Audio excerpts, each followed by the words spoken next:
I'm Devindra Hardawar, Senior Editor in Gadget. Coming up on Twit this week is a panel with Brianna Wu, Patrick Norton, and Norm Chan.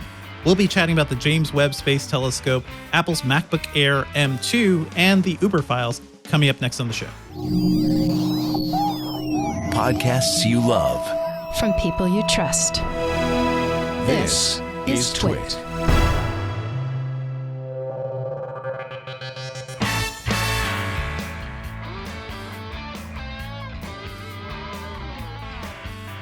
This is Twit, This Week in Tech, episode 884, recorded Sunday, July 17th, 2022. Not tested with normal people. This Week in Tech is brought to you by Mint Mobile. Those big wireless providers forget that families come in all shapes and sizes. That's why Mint Mobile decided to shake up the wireless industry with their brand new Modern Family Plan. To get your new wireless plan for just $15 a month, including the Modern Family Plan, go to mintmobile.com/twit. And by Noom. With their psychology-first approach, Noom Way empowers you to build more sustainable habits and behaviors. Sign up for your trial at Noom.com/twit. And by ClickUp, the productivity platform that'll save you 1 day a week on work, guaranteed. Use code TWIT to get 15% off ClickUp's massive unlimited plan for a year, meaning you can start reclaiming your time for under $5 a month. Sign up today at clickup.com. But hurry, this offer ends soon. And by Wealthfront. Get a bonus $50 when you start investing with Wealthfront. Sign up today. Visit wealthfront.com/twit.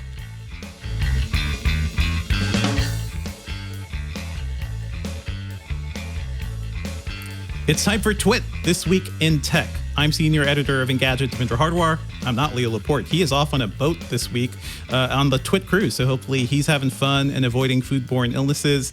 I feel like cruises are really, really tough these days, but we have a great panel to chat about this week's tech news, including Brianna Wu, Executive Director of Rebellion PAC, a progressive PAC. Hey, Brianna.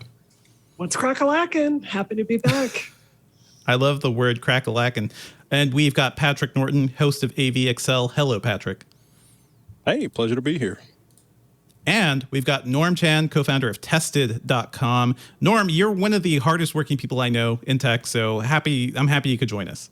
Oh, thank you so much for having me.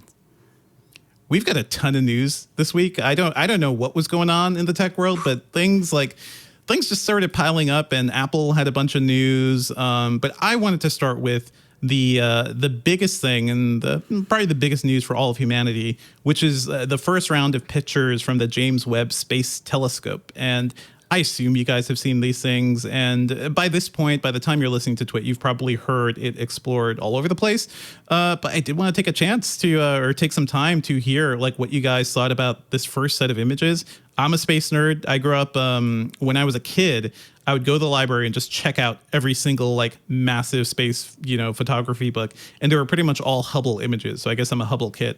But it just kind of got me back in that place of thinking of my place in the universe while watching these things. What did you guys think of what we've seen from James Webb so far? I don't want to start with like skepticism, but so I always feel so skepticism of space, Brianna. I don't know if it exists. I trust NASA because you see what they release to the public, and it's always so photoshopped, and they do post-processing on it to enhance the saturation and all of that. And don't get me wrong, everything they released is beautiful. It's awesome. We're talking Star Trek motion picture vibes of like the whole universe out there. But there's always like a small part of my brain that's going, okay, but what degree of this is like artist's interpretation? Is that too cynical? Am I being too cynical? No, I think there's probably a good thing worth noting too, because when I was a kid, I did not realize like how much processing even went into some of those Hubble images as well, right? But that is worth noting. There is a lot of data we've gotten here as well. There was some spectrum data from an exoplanet. I don't have the specifics in front of me, but we learned that it has, first of all, we kind of knew it already had water, but it has clouds. And that was kind of an interesting thing for astronomers to hear. So yeah, clouds on exoplanets. So we are going to learn so many things. Patrick, Norm, what did these space images blow your minds?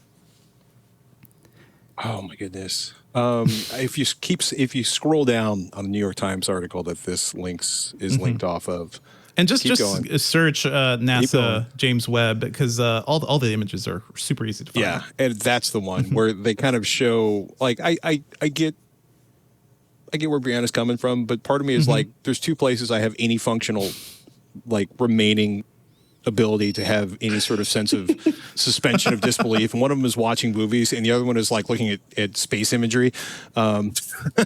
So this was kind of like, wait, is this the difference between the data that's coming in that they're enhancing and just the idea that it's that much better, to use highly sophisticated technical terminology? I'm just going to be delighted and be charmed, and we'll see what rolls out of it. For sure. I don't know. I think what's really, Norm, thoughts. I want like pure geek awe. I want to know like how you guys felt seeing these things. I don't know if you watched the NASA live stream. Those are always fun too.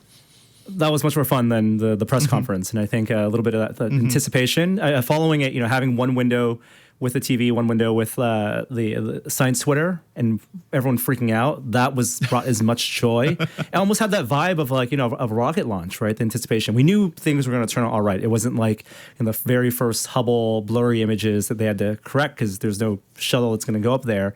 But to see they were so savvy with releasing those direct comparisons, and now people have done animated GIFs to show transitional. It's enhanced. It's Star Trek, right? They're in the astrophysics lab, and Picard saying enhance, and we're actually getting these much sharper, much higher resolution images, and that's not even taking into account how fast that they can actually capture this. So just the order of magnitude in terms of efficiency, that's super exciting, and the fact that this is going to be rolling around for 20 years, that we're going to get images like this, that's super cool. I hope so.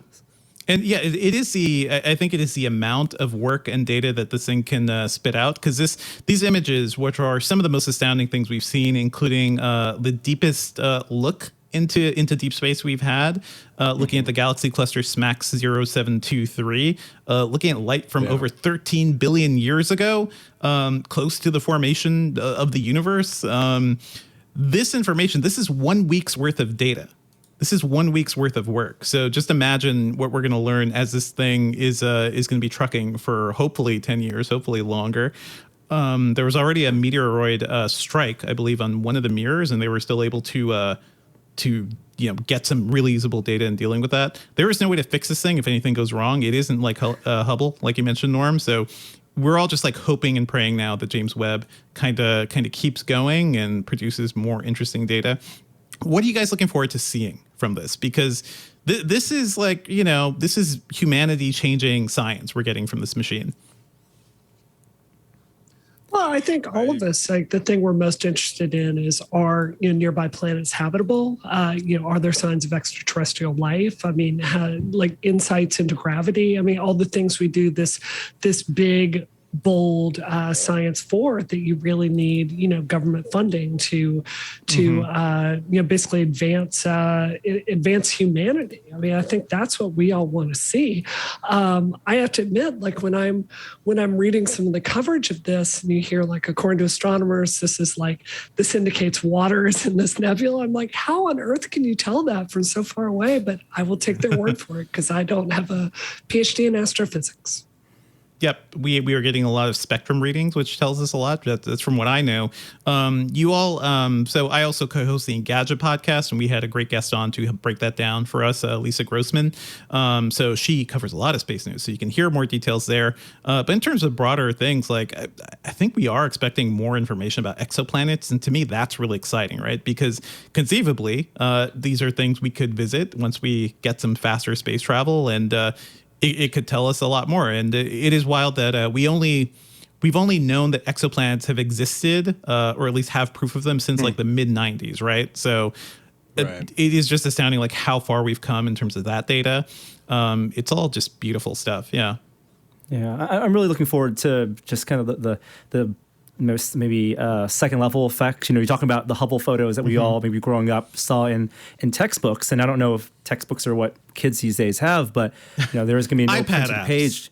Exactly, right? So it's not like there's no page with a PPI that's going to be dense enough to cover these images, but the kids today, they can enhance as much as they want because of how they're going to be learning about space. And same with writers and storytellers, and how there's this wonderful virtuous feedback loop of like the stuff that comes out of research and what NASA provides can help better inform and change the ways we consume astronomy through maybe pop culture and science fiction, right?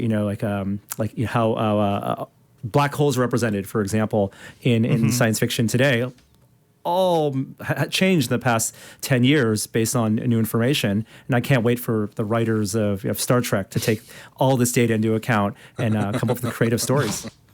What if it makes it worse, though? Like in Jurassic Park, when we found out that the dinosaurs have feathers, it looks so much worse. I mean, I think they look pretty cool. Like a giant, terrifying bird. Have you ever been chased by an ostrich?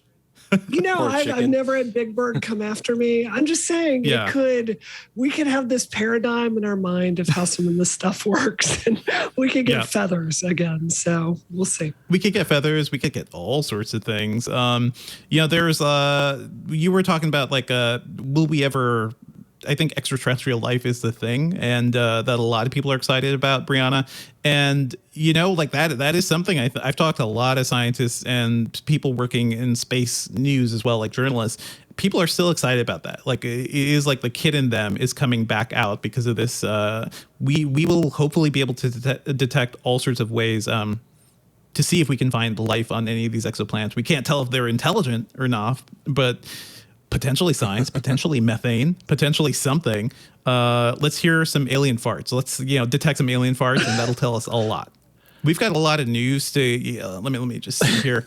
Let me see where's the best way to move on from alien. I'm reconciling like unprecedented levels of interstellar, gas between the stars and the alien fart humor that you just dropped, and I'm just sitting there and I'm like, well, if any telescope's going to do it, that's what we're looking for. Webb's gonna do it. I'm seeing the pictures here. And speaking of alien farts, let's talk about what's happening with Elon Musk, because that was a big thing. That was a big topic during last week's Twit. And I feel like if the aliens are watching anybody on Earth, they're seeing what Elon Musk is doing. We've learned more about his crumbling Twitter deal, or the deal that he's slowly trying to back out of. So listen to the last episode of This Week in Tech for more on that. But this week we learned that Twitter is suing Elon Musk for saying that he's going to be backing out of the deal. There's a lot of coverage about Twitter workers saying really nobody's in charge right now. And the last news bit I saw is that Elon Musk's lawyers are now saying they're trying to block the quote unquote warp speed Twitter trial over his $44 billion deal. I am frankly tired of talking about this man and what he will or won't do. But you know what? We have this is news. This is news, and maybe we can put a pin in this for a while. What do you guys think about these latest developments about the Twitter deal and Elon Musk? Oh boy, I have so many thoughts about this. First of all, I really think that all respect to my friends that work in media, but I think the analysis of this has gotten way too complicated in many ways. Like, look, Tesla stock is in the toilet. It's down by many measures. His net worth is worth 30% less than it was when he initiated this deal. And I think it's straightforward at this point for him to complete this deal. $54 billion is an astronomical sum of money, and the amount of Tesla stock that he would have to sell to do that would just be more than he wants to pay. He tried to get Silicon Valley to fund it by going to them and making some really wild promises about, how the number of users was going to increase with his plan, things that just, even VCs, they're looking at and go, this doesn't seem tethered to reality here. This is a man that respectfully, I think, has played very fast and loose with the rules. If you read the lawsuit, you can read, it's the most human readable lawsuit I've ever seen in my life. It talks about Elon Musk just being cavalier career and destructive in how he's conducted himself, which is part of why Twitter shares have really been damaged by this whole fiasco. So I think this is very straightforward. You have a billionaire that no one has ever really said no to, and you have him running head first into the situation with the Chancery Court in Delaware, which, I'm sorry, they move fast. They don't have trials. You have judges looking at this thing. They don't even have opening statements in that court. And Elon Musk is, I believe, going to find out the hard way that these contracts actually mean things. Now, I do think at the end of the day, they're going to reach some settlement. I don't think it'll be $1 billion. I think it'll be closer to $5 or $10 billion. But, this is a man, like, if you look through the history of how he's run Tesla and how he's made promises on everything under the sun, from Tesla's supercharger networks to full self-driving cars to even funding Tesla at earlier periods where they were in a cash crunch, he's just had smoke and mirrors there. And I think he's finally going to get a reality check that is eminently called for. Brianna, I think you have a really good point. It does seem like this is the way he's kind of lived his life. It seems like he's a bored billionaire, and everybody has toilet thoughts. Everybody tweets on the toilet, right? But when it's Elon Musk, it's like it is business cat. I think I should buy a Twitter. It makes me wonder what his echo chambers are. Thoughts? Mm-hmm. There were reports of when he first made that offer of, other billionaires egging him on, feeling like it was in their political interest to do so. Mm-hmm. And so he has the voices in his head, the voices on Twitter that he finds pleasure in interacting with. Certainly it sounds like the bots were something it affects him because, that's what propagates whenever he tweets. And I don't think buying Twitter is going to... It's probably a large part of his following on Twitter too, So the thing he's complaining about is the thing kind of helping him to seem like a thought leader. Yeah. Yeah. I mean, I don't think they're going to throw him in jail, right? It's going to be a settlement of some kind, maybe more than he wants to pay, but it's about how he's going to spin it to make it a grievance or make it, make himself the victim in this. And that kind of reinforces his acolytes and his followers and the people who back him. So I think in some way he's going to come out on top, kind of reinforcing the messaging he wants to put out there. But I'm happy that he's going to be parted with at least probably $1 billion at some point. I don't think he got the judge he wanted either. Yeah, I mean, there was the breakup deal, the breakup fine that I think was in the initial deals, right, around $1 billion, right? So we don't know what this is going to end up being, but for me, the main takeaway is,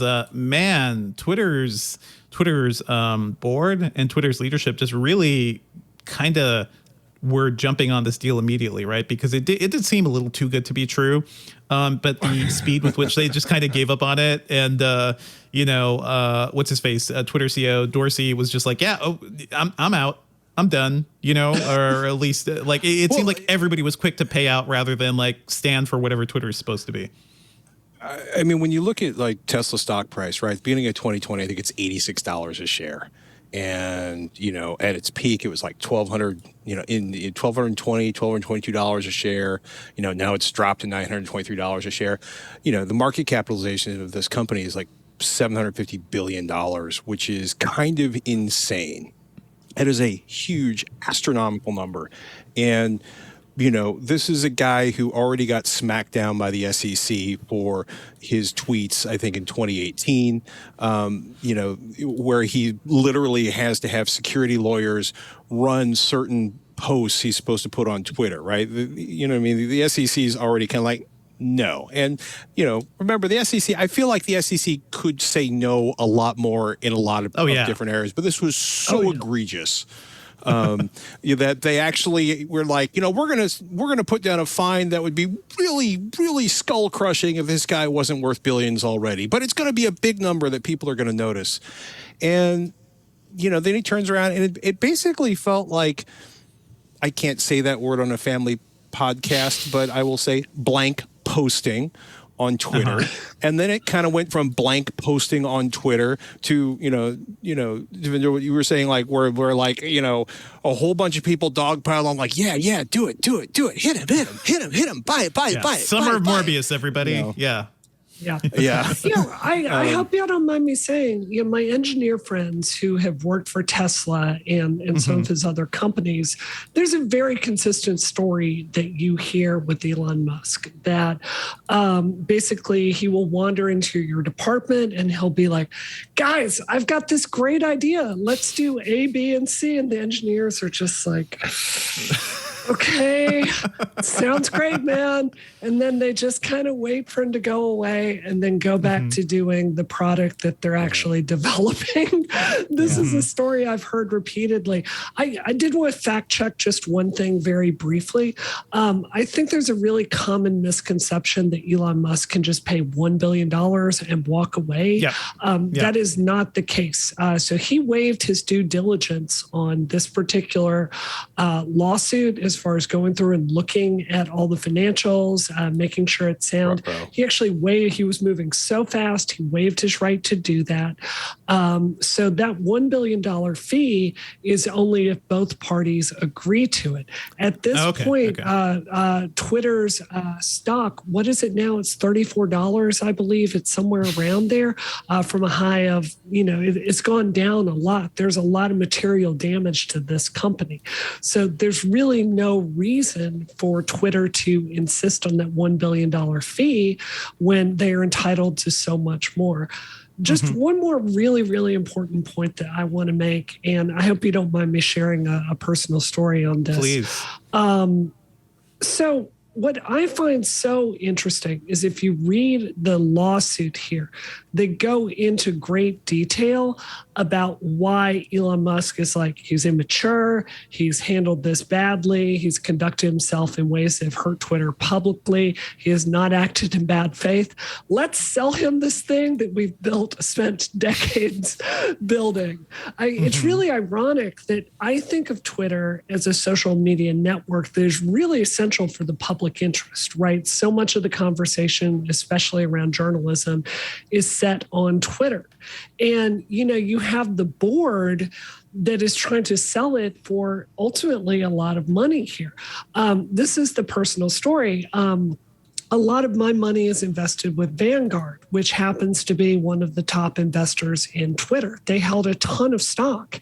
And, when this news was announced, I called them up on the phone and, we've got enough invested that they'll take our call.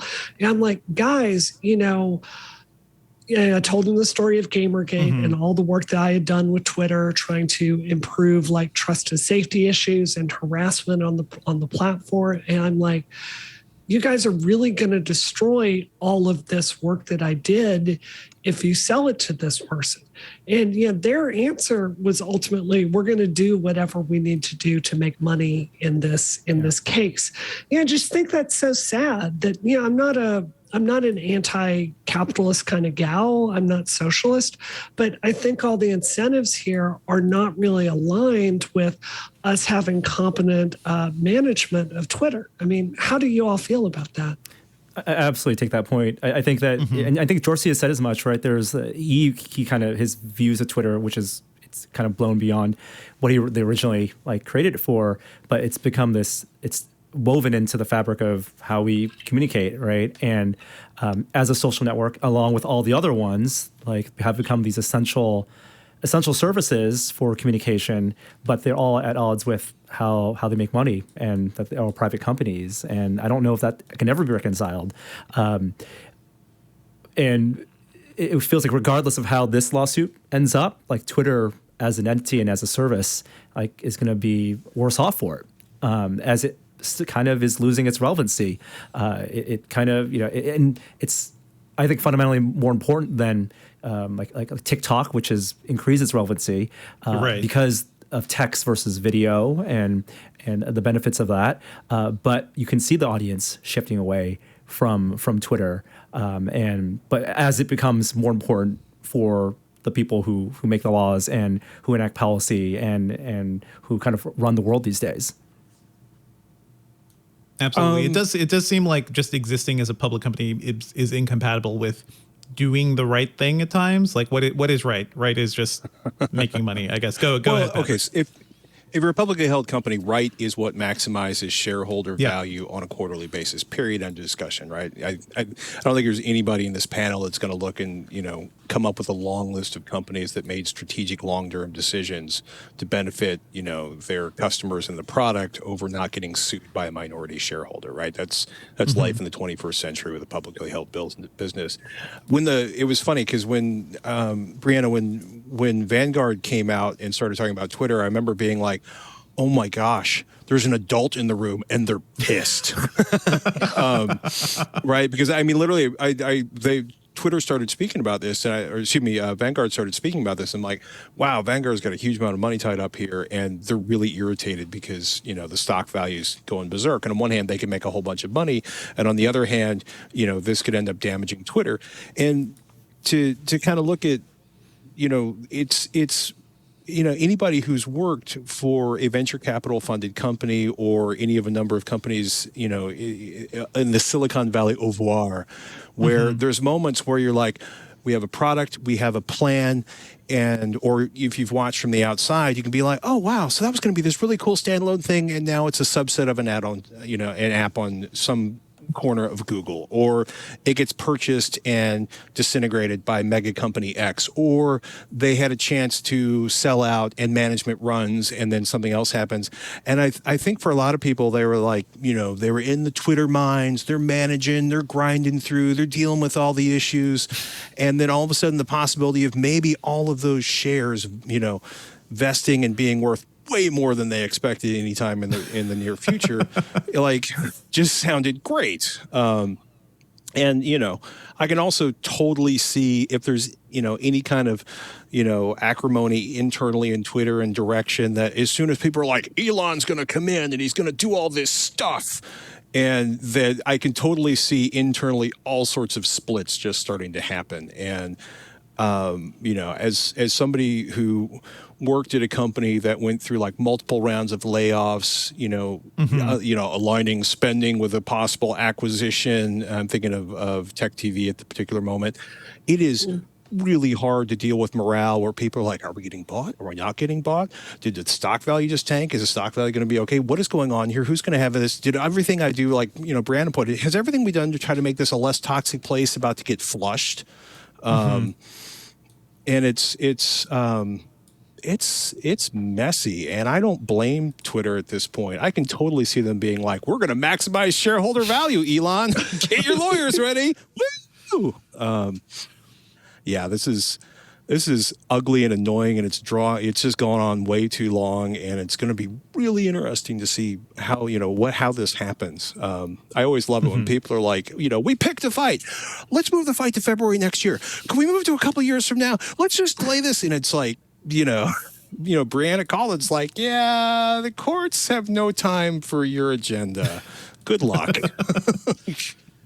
Maybe I think it's really interesting if you actually look at the legal team that Twitter hired here. I mean, they are not messing around. And this is why, if you read all the expert legal analysis of this, if you're a betting woman or a betting man, I mean, Twitter absolutely has the stronger hand here. And I understand Elon Musk needing to save face and to say, this is about bots, this is about blah, blah, blah. And he can S-post to his heart's content here. But the bottom line is that contract is it is what it is. He decided to forego due diligence, and I think he's going to face some consequences here. Unfortunately, I hope it's a settlement. And can we have a discussion about this? Sure. When Jack stepped down, as CEO of Twitter to go focus on Web3, which is a whole nother discussion, can we just admit that Twitter's new leadership is not the best? I do not have any confidence in the way the ship is being steered right now. The people I know that work there don't have good things to say. And frankly, I think it's time for a new CEO and maybe even a new board after this whole saga is over. Because I think they've had a hard hand dealt to them, but I don't think they've played it well.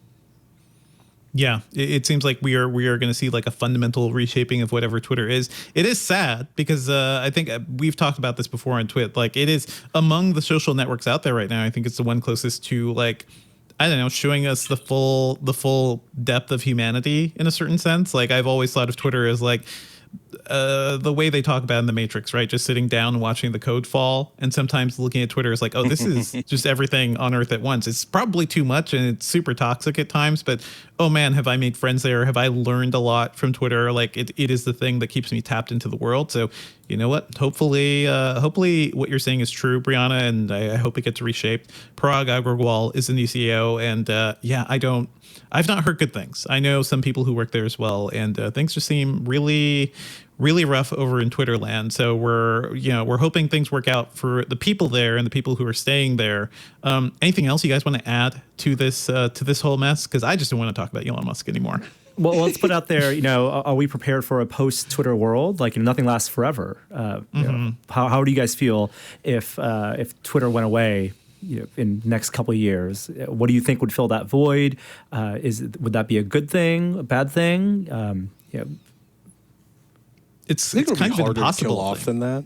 Mm-hmm. I mean, because Norm, you called out TikTok, and on one hand, there's certain things where I can be like, contractor videos showing wiring, tree toppers, technique for, tuck pointing brick. Man, I am all over TikTok.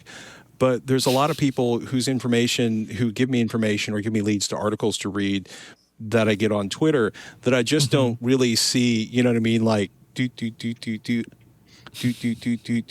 what I mean? Like, yeah, it's not a show. It doesn't have to be a show. Yeah. Micron, you know what I mean? Like, it's I don't necessarily want to consume video about this, even super clever short videos. I just want to read, this and decide whether or not I'm going to get deeper into it. And that's been a challenge, I think, over all media, right? Is so many platforms, like, it was like about 18 months, 2 years ago, I remember reading things like, our audience has demanded more video content, and in response, we've created, and they fire a whole bunch of their writers and they start producing video. And yeah, I get it. They're responding, the money in video looks better than the money in banner ads, and they have to move and they have to keep people, paid. But on the other hand, you're sitting there like, oh gosh, now I have to wait for a video to queue and launch and get through the opening. And oh goodness, they're using the microphone on their laptop and they don't have any treatment in their room and they don't have anything on the walls. And now I'm hearing the giant echo and I just want to hear about what's going on with this thing. And so I think it's all going to be messy. I think Twitter, people have been predicting the death of Facebook. Tweens are not on Facebook. Teens are leaving Facebook because their parents are there. And it's like, man, Facebook just lurks there in the corner like a gigantic supermarket chain. Like, yeah, we're dying. But I feel like it's just going to go on for a while. And if I'm completely wrong on this, feel free to mock me in the future. I don't know. I'm telling you right now, if I have to go to TikTok, I will pinball, feminism, get out there and vote. I will do that if I have to. I will find a way to adjust that to my brand. I would prefer not to do that. And, I just want to say, look, I'm an engineer. I'm a techie. I'm one of you. I know many of us want Mastodon to happen. Mastodon is not going to happen, y'all. Yeah, stop trying to make fetch happen. Yeah. It's just not going to happen for mass people. I'm sorry. I wish we lived in a world where normal people would put up with bad UI decisions. Like, I saw on Majority Report this week, like, someone came in and God help him, he's an engineer and I love him. Like, he's doing Linux stuff back in the 90s. And he's like, we're going to start these federated communities and we can link Mastodons together and overcome Facebook. And I'm like, that's that's not how network effects work. Bless your heart. It's like free and open source people. And, when I ran for office, I believe in free and open source, but it's those free and open source people that believe all software is going to be free and open source. And you're praying for a future that's never going to happen. And I just urge you to come back to reality. Well, you know what, guys, I want to keep talking more about this, but I believe we have Leo here with a word from our sponsor. Hey, everybody. Thank you, Devindra, for filling in for me. Leo Laporte here. Yes, I know I'm on a boat, but you know what I brought with me on my boat? I brought with me my iPhone SE with Mint Mobile. You better believe it. I love Mint Mobile. In fact, I hear from people all the time about how great Mint Mobile is. The best coverage, the lowest cost. And now with the Mint Mobile Modern Family Plan, every line starts at $15 a month. And you only need 2 people to get started, 2 lines to get started. You know, those big wireless providers, they're not human scale, and they forget. Families come in all shapes and sizes. That's why Mint Mobile decided to continue to shake up the wireless industry with their brand new Modern Family Plan. Doesn't matter how big or small your family is, you deserve to save on your wireless service. $15 a month. What do you get? Well, you get unlimited nationwide talk and text, plus high-speed data delivers on the nation's largest 5G network. It's amazing. And it's the best rate whether you're buying for one or a family. At Mint, families start with just 2 people at 2 lines. Now, what you should do is look at your current phone bill. After you get over the shock, looking at that bottom line, look at how much data you use every month. Then you can choose a Mint Mobile plan that's right for you. They do have unlimited plans. I think for a lot of people, you're overpaying for data. You're paying for data you'll never use. And Mint Mobile's Modern Family Plan is nice because you can mix and match data plans. So Mom might want $15. Dad gets the 8 gig plan. I might want the 15 gig plan. You get to choose. You can bring your own phone with Mint Mobile. In fact, they, unlike a lot of other carriers, they'll send you a SIM for free. You put it on the phone. Now it's a Mint Mobile phone. You keep your contacts, keep all that information on the phone. You can even port the phone number over. So you have the same phone number. They also sell phones. That's where I got my iPhone SE for a really, really good price. I think Mint Mobile is transforming the wireless business, and I'm a big fan. I tell everybody about it. Switch to Mint Mobile, premium wireless service, starting at $15 a month. The new Modern Family Plan, a great deal, starting with just 2 lines to as many as you need. Get your new wireless plan for just $15 a month, including the Modern Family Plan at mintmobile.com/twin. Mint, like that minty fresh flavor you get when you get your new phone. mintmobile.com/twin. Cut your wireless bill to $15 a month. And I'm not kidding. For most people, that's how much they pay. Look at your current wireless bill and compare. You won't believe the difference. $15 a month. mintmobile.com/twit. We thank you, Mint Mobile, for your support of This Week in Tech. Now back to Devindra and the gang. Brianna, I wanted to keep talking about your idea, right? Or just you guys in general, right? What will a post-Twitter world look like? And I honestly don't know. I wish it were Mastodon, but it feels like the RSS revolution failed, right? With Google Reader dying and with kind of like having a way to sift through all of our media. I feel like Twitter became the thing that was both information, dumping on you, plus you can actually chat with people and make connections with people. I don't know what it looks like, but I will certainly miss it if it leaves. I don't know about you guys. I would miss it. Mm-hmm. I've made so many real life friends there. I mean, hand exactly. to God, we met each other on Twitter, I think primarily. Mm-hmm. And, I'm always delighted when you're in my feed. There's a woman that works at Harvard. I'm going to invite her as soon as I get off here to come by my house for dinner. Later this week, have dinner with my husband and I. I've made so many friends, like professional acquaintances there. Just as far as, getting to know journalists. I've made so many important connections there. So my heart would break if it went away. Yeah. Mm-hmm. Part of me is curious about every social network, for it to kind of succeed, needs to find a way to have that reach to be shareable, right? I think one of the reasons TikTok is so successful is because it's so shareable. They made it easy for people to link to. People just kind of swipe, consuming.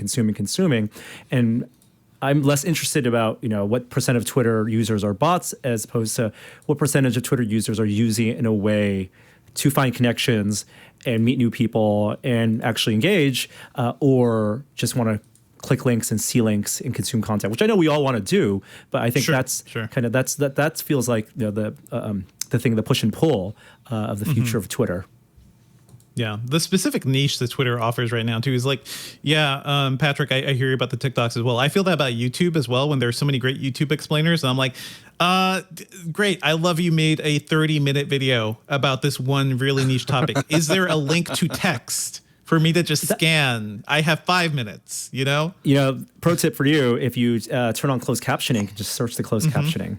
That's the trick to get through, or just skip the first, what is it, 20%? Is that the Reddit rule for every YouTube video? Well, sure. It's funny, right? Because YouTube, I was going to say what YouTube is today is not what YouTube was 3 years ago. It's not what YouTube was 5 or 8 years ago, right? The way the algorithm pushes things has radically changed. The duration of videos, the type of videos they do. TikTok has already started to add longer videos. So it's going to be interesting to see how that impacts and how their algorithm changes what you see and what you expect from it. I think it happens with every platform. I would probably pay a monthly fee to Twitter if they would just let me see everything in the order it was posted. Right. Well, you can. They just keep trying to change it on you, without your permission. That's a weird thing. Wouldn't it, maybe if they, I would pay money, which would probably provide them more income off of any amount of ads I could possibly be fed on that feed. If they, I would be sure, give me an edit button in case I misspell. You can note, you can keep a link to the previous version and the post for it. I don't care, but it would be nice if they were maybe more responsive to things people keep asking for over and over again and have for years and years and years. I don't know. We'll see what happens. I would literally pay $1,000 that when I get like a rape threat or a death threat, if someone would actually respond to it and show you should not have to. I would pay any amount of money for that. Twitter Blue, I thought was, it debuted before Elon announced it or tried to get Twitter, right? I was one of the people that subscribed to it because I love Twitter. I want to give them money, but what are the things that they offered you for that? They like some ad-free versions of articles from Vox. I love Vox Media. I would love to pay Vox, but that's not worth the money. And basically a fake edit button where you can take back a tweet within 30 seconds. Yeah. Which I contend is the only way an edit button will actually work. But okay, I'm paying for Twitter Blue just for that. Let's move on to another platform that's having its own issues, folks, and that is specifically Medium. Evan Williams, the CEO of Medium, announced that he is stepping down from his role. He's going to be replaced with a new CEO. Medium felt like the company that should have been like the logical extension of Twitter, right? Like, if short thoughts are good, long thoughts should be better, right? Except I still don't think Medium has any clue what it is. It seems like when Ev Williams started this thing, several clues. Yeah. Go ahead, Patrick. Changing. Well, no, keep changing. This is a guy who basically made blogging practical, and then blogging was too long, so Twitter happened, and then I think it was just like, well, maybe this is out of control, and I can't actually handle following 100 people and getting 273,000 tweets a day. So I'm going to have long, thoughtful, engaging content, and then I'm going to change the plan every couple of years, every 18 months, every 6 months. I mean, you read some of these articles and it's brutal because it was like, and then we did this, then we did this, and then we did this. And mostly it's like, as somebody, who's, written or created video for, it's just like, and then we did this to the content creators, and they did this to the content creators, and then we did that. We're going to pay you by, and it's kind of crazy when you look at some of the models they were, if you get a clap, you'll get paid. If you get more claps, you'll get paid more. And it's like, does anybody know about the claps? I don't think. Are we Tinkerbell fairies over here? Yeah. If it gets me paid, make me a Tinkerbell fairy. I'm happy, but I don't think anybody ever got paid or it ever scaled in the way they wanted to. Yeah. It's kind of had its lunch in by Substack, right? I mean, and the whole direct to audience subscription model, which reminds me of a lot like internet radio, where you had Pandora, which is free to use, and they struggled to make money because it's kind of difficult to go from free listening to asking people to pay, which is the only really sustainable model at that scale, to Spotify, which started as a paid model and did direct negotiations with the rights holders. I think it's the same thing with Medium starting free. You get the big audience, right? But it's kind of at long term not necessarily sustainable. Where Substack, you start off with the paid model, and you can start small and grow from there. It is just funny. Like reporter friends of mine, multiple ones of them actually have run into Ev Williams, especially back when he started Medium, and they would talk to him about it, and he'd be like, they'd be like, "How's it going?" And he's like, "I don't know." Like I don't know what this company is, and that was, what is it, 2022? That was a decade ago. And it seems like, yeah, they are still kind of having the same problems. It is weird that Medium is essentially let's make it easy for people to write on the internet, as if Blogger or WordPress or literally any other tool didn't exist. So I don't know. Do you guys have any love for Medium at all? I do. Maybe y'all haven't. Well, you wouldn't like come across this, but Medium, I have a soft spot in my heart for them, just because every time there's a big tech event in San Francisco, there's always like a secret meeting for the women in tech, like over at Medium that they'll hold, which I've always appreciated. I mean, that's very valuable space during something like WWDC, where you've been able to get contacts. So I've always been deeply appreciative of that. Norman, I do agree with you. There's the difference between starting with a paid model and starting with basically a blogging model, which everyone out there will let you do. I think if you want to get to the really core thing going on, I think this is something, like y'all should be upset about, which is how hard it is for writers to make money with the basically ad duopoly that's going on, Google and Facebook. We have people, like the human race overall is reading more than we have ever read before. Just as a matter of time and hours and material, we're spending more time doing it. But the amount like content creators are being paid for a CPM keeps going down and down and down and down.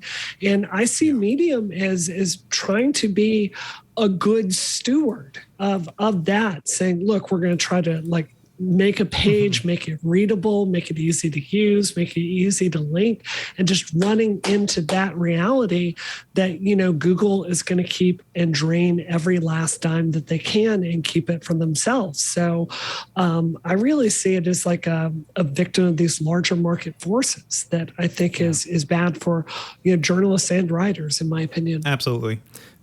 It's not like I have issues with Medium as a company. I wish it was more focused, but it does speak to, writing is hard. Being a journalist is hard. It's and media right now is incredibly difficult. Anything else you guys want to add to the Medium thoughts here? I love how readable and how well presented that stuff, and there's certainly an incredible value to that user experience.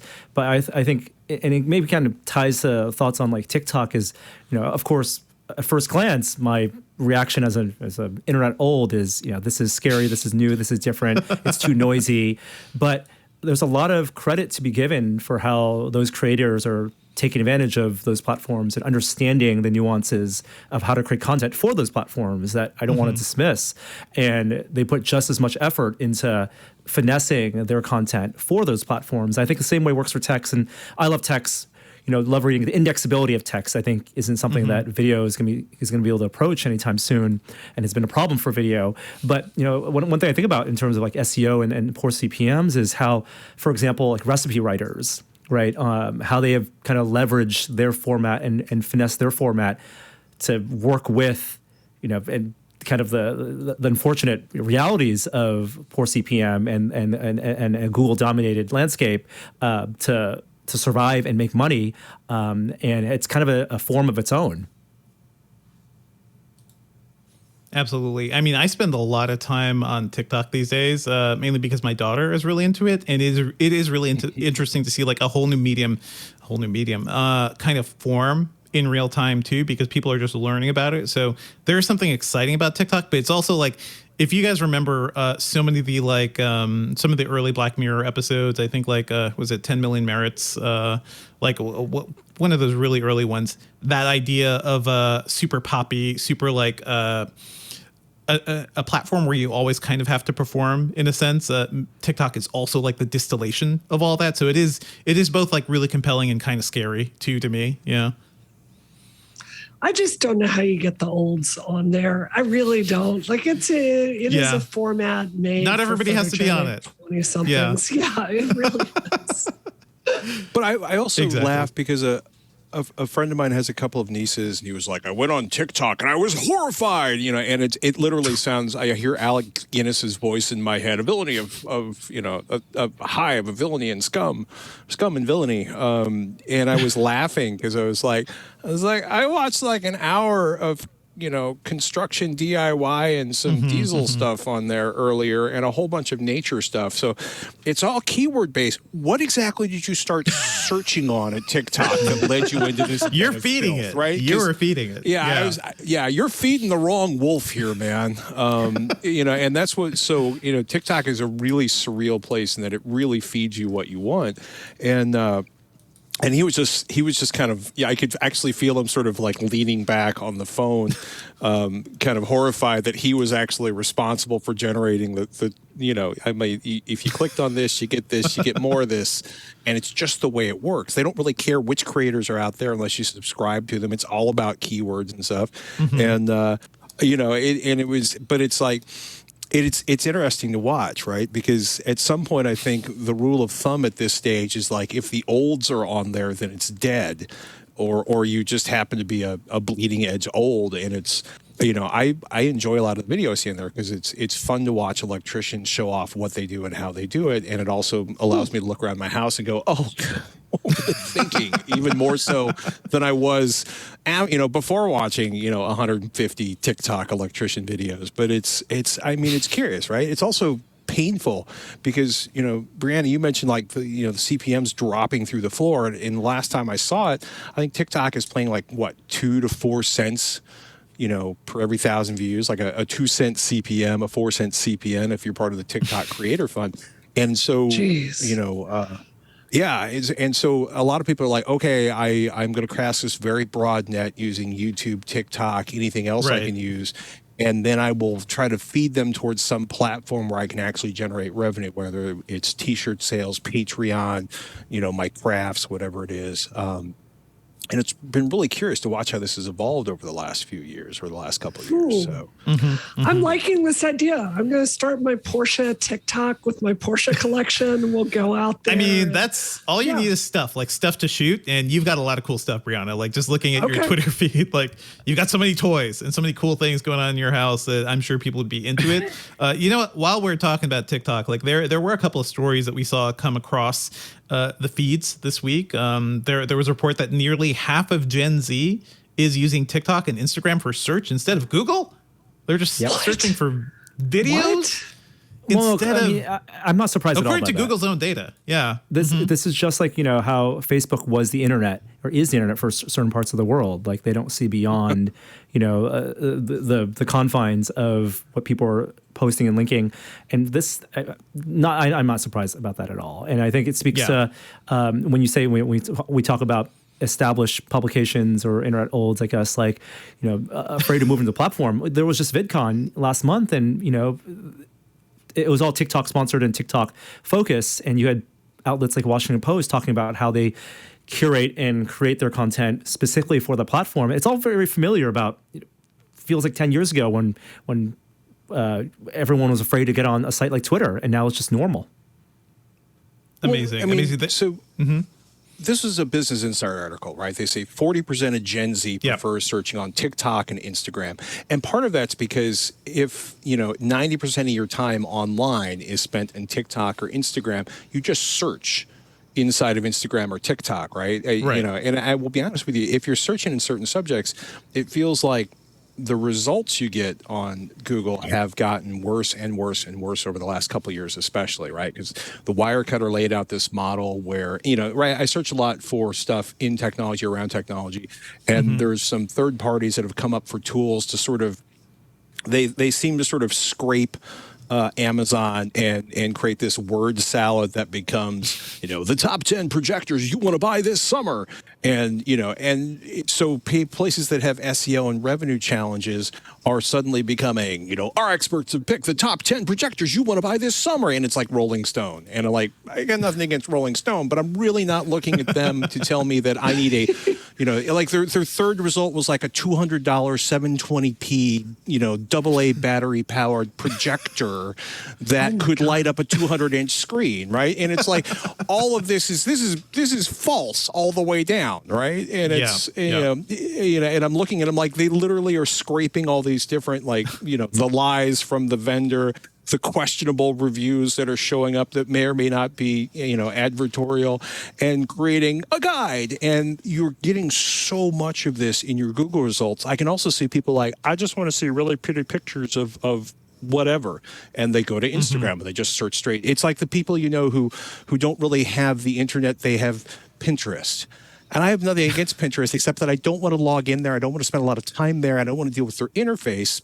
But boy, if you're searching for certain kind of home goods or paint colors for your house, man, Pinterest is going to be filling your Google results. So I can totally see why there's probably a whole category of Gen whatever that, does 40% of their searching in Pinterest, right? It gets even wilder because there's another report from TechCrunch. Kids and teens are now spending more time watching TikTok than YouTube.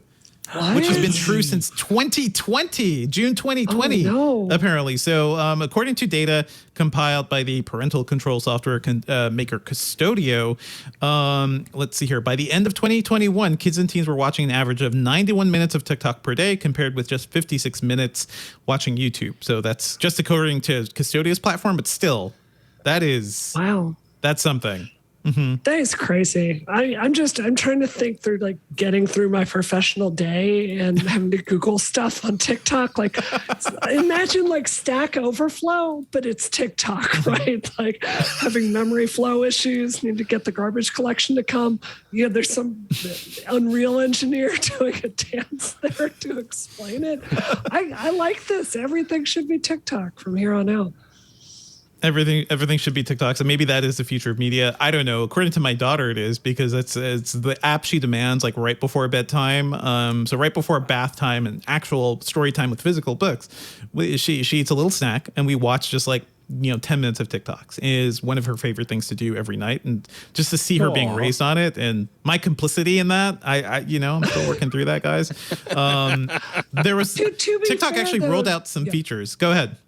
No, I was just going to say, don't you think, though? I mean, I'm thinking my habit as an adult of today is Sunday. Sunday is the day you sit down and read the New York Times Sunday edition, right?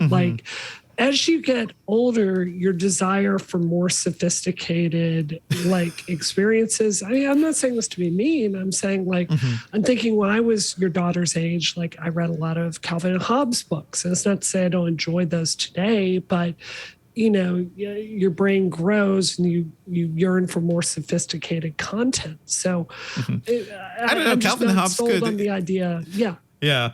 A lot of the problems of our world right now could probably be solved with Calvin and Hobbes philosophy. Oh, well, you're right there.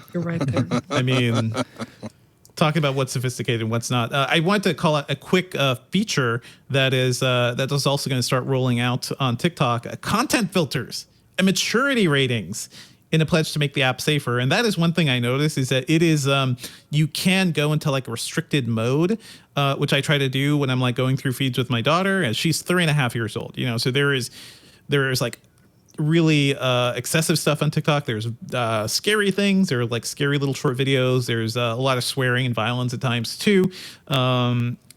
And it's really hard to control against that. So even with the restricted mode, we still get swearing. We still get some creepy videos that I don't want her to see before bedtime. So, hey, more controls for all this content. I think that's something everybody will want. So yeah, maybe your TikToks are going to get your TikTok experience is going to get a little cleaner. Maybe we'll get more ways to watch them on bigger screens too. I think, Samsung TVs or LG? One of the companies has rolled out a TikTok app. Maybe that is something we'll start to see more of too, because it's going to look awful on a widescreen TV, but at the same time, it's really hard to share TikToks if it's not just me and my daughter. If my wife wants to join in, then we all have to crowd around the phone. So after a certain point, I don't know, that's going to start hurting that platform. But yeah, somebody on the chat, by the way, I lost your name, but somebody pointed out that Twitter killed Vine, and Vine was basically proto TikTok. So it also kind of shows you that the bad decision making has been going on for so long over at Twitter. Imagine if Vine was allowed to flourish and grow into, you know, an actual forest of content. It could have like, yeah, been a bigger thing before TikTok ever actually succeeded. So yeah.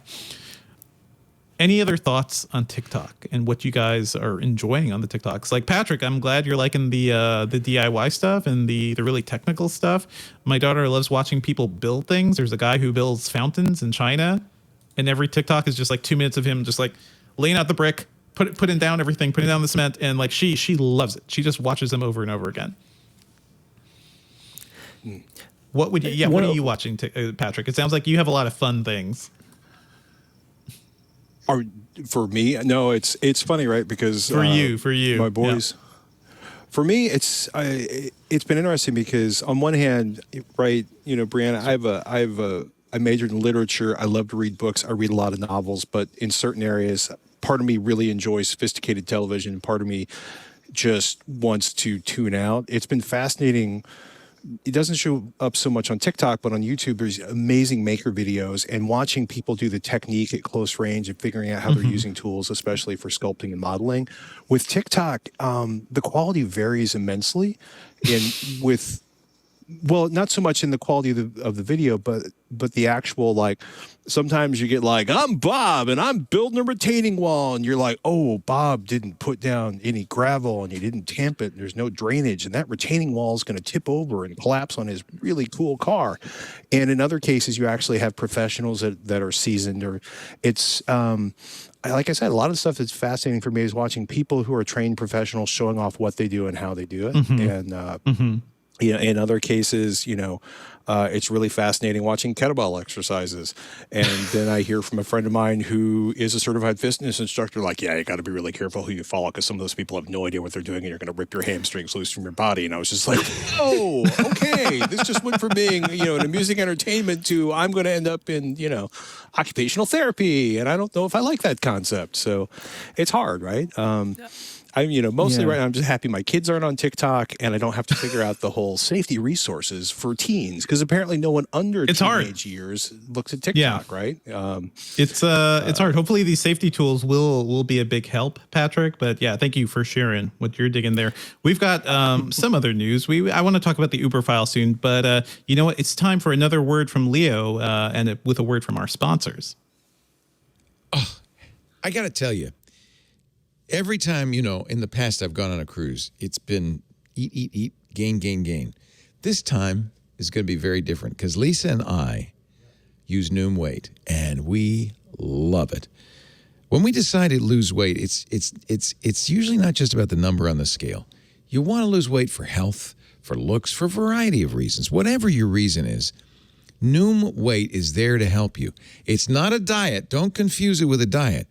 Noom Weight's a psychology-first approach that empowers you to build more sustainable habits by helping you understand why you eat, why you have the behaviors you have, so that you can be in charge of what you're doing. I, for instance, am a fog eater.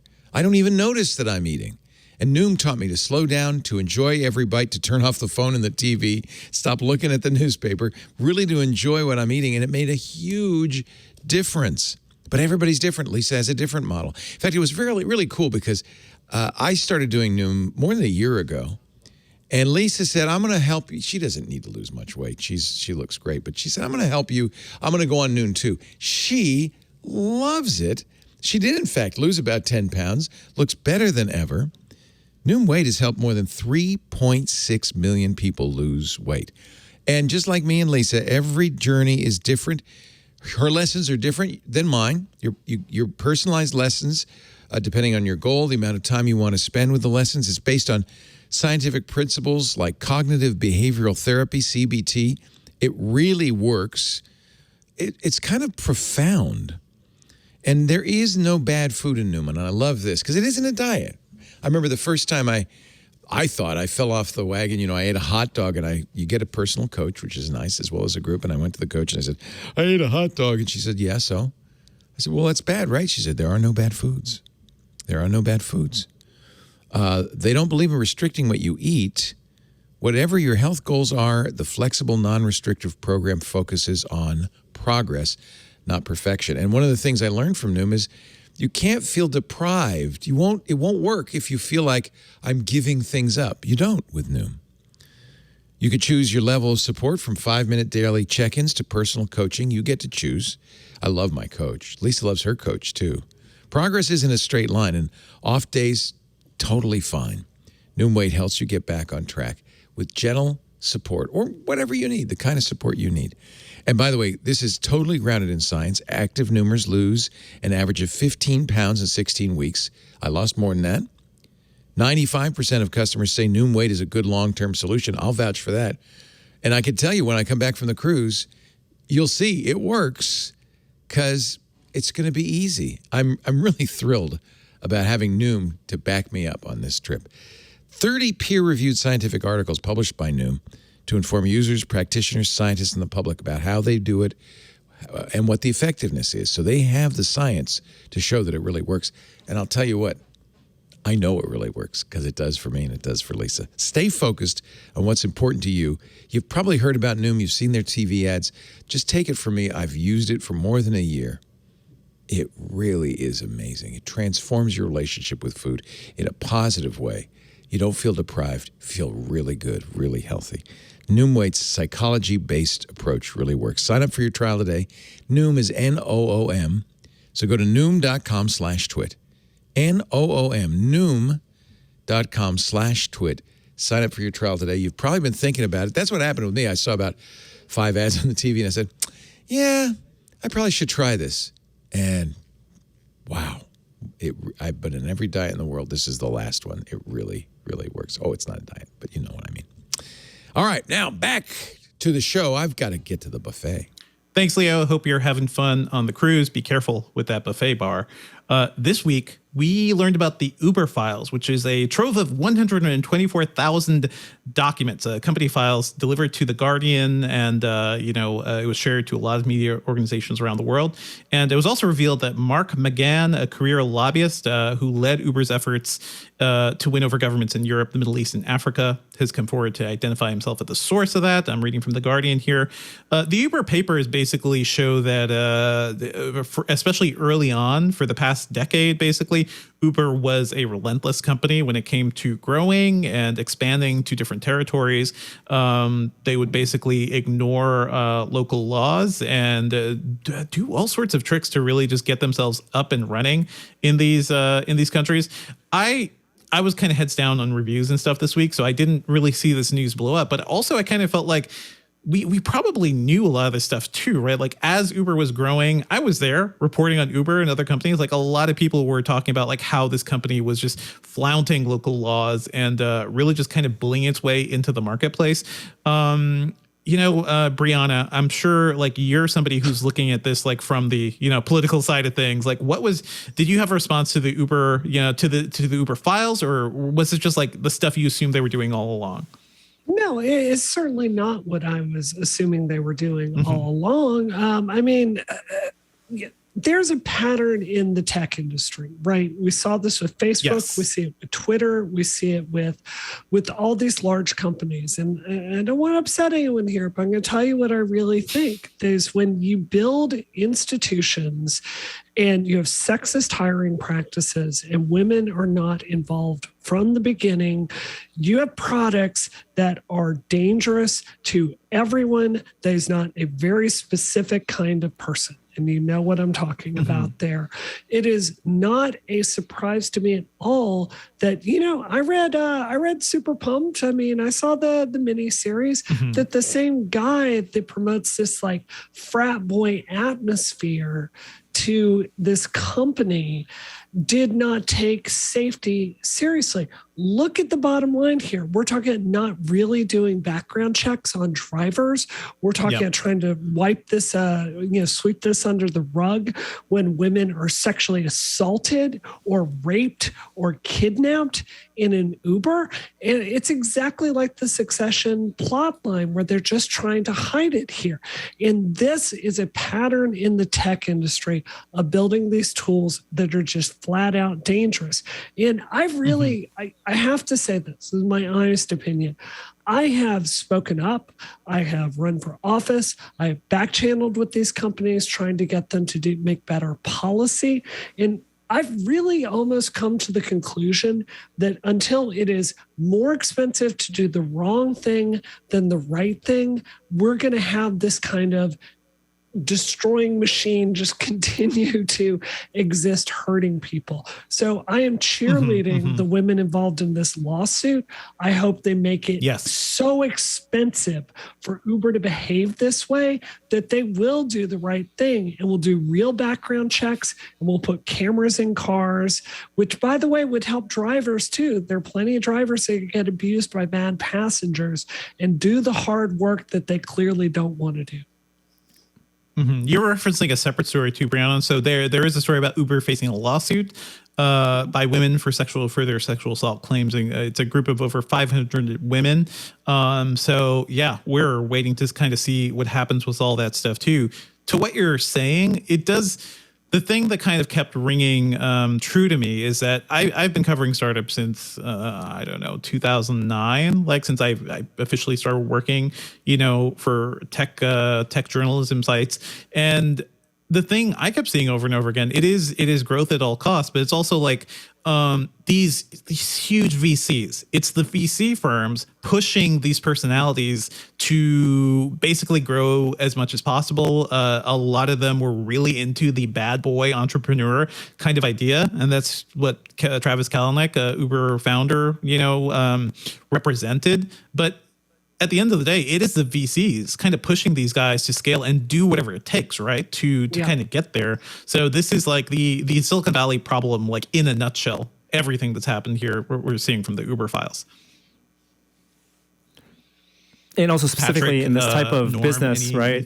In this business model where it's ride sharing, where their workforce are not their employees, like they're relying on a system that of people who are kind of like they have no interest in like helping the company, right? They are both their customers and their drivers are like there's no loyalty, there's no incentives except for money, and that's not a good business. Like they're struggling right now because of that.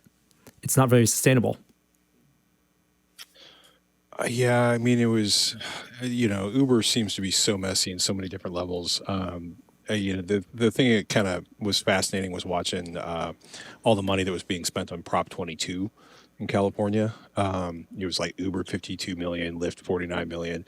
And I was just remember thinking like, this is not a very nice law. And this is, this incredibly astroturfy situation. And I've known several people who have sort of cycled in and out of Uber, and I don't think I've run into any of them that were like, gosh, this is a great company trying to do good things. And, this is just, there are some people making a living on Uber. There's some people that cover Uber where they're describing of, what I can only, euphemize as financial shenanigans they do in the way they report things, and how it, the continuing sort of saga of Uber. I don't know. It's part of it, is part of the culture of VC is like, okay, we want a 100-to-1 return on our investment, and everybody has to be a unicorn, and no business can be reasonably sized. It has to be huge, because apparently so much of the venture capital world is run like, a 1970s record label where it's like, we're going to, throw 11 things against the wall, and one of them is going to give us that hit we need to pay for the other 10 bad decisions we made. And, this is, I don't know. I don't see I don't know how Uber ends up going anywhere positive. Mm-hmm. And maybe that's just, it's nice to be able to get an Uber in places where you used to not be able to get a cab, but even that's become kind of a failing thing in terms of, the availability of rides or the functioning of the system. Brianna, I'm a 5'10", 240-pound guy who played rugby with a 17.5-inch neck. I generally don't get threatened, in Ubers. I did have a cab driver once when I tapped on his window in New York City in the bad old days pull out a 38 because they didn't realize he had been sleeping, which was, memorable, highly unusual. But it's, I don't think they've taken anybody's safety seriously. It took it's always one of the things where it takes all of this horrible press and then they give an inch, and all of this horrible press and then they give another quarter of an inch. And it's frustrating, right? And it's frustrating what they're doing to the drivers. It's frustrating the gamification of the system. It's, if you've ever sat, in an Uber where somebody has Uber going and Lyft going simultaneously, and they're kind of flipping back and forth between the two, trying to figure out how to make a living. I don't think anybody wins. Yeah, it would be nice. It would be nice to see places being punished for making bad decisions that hurt everyone.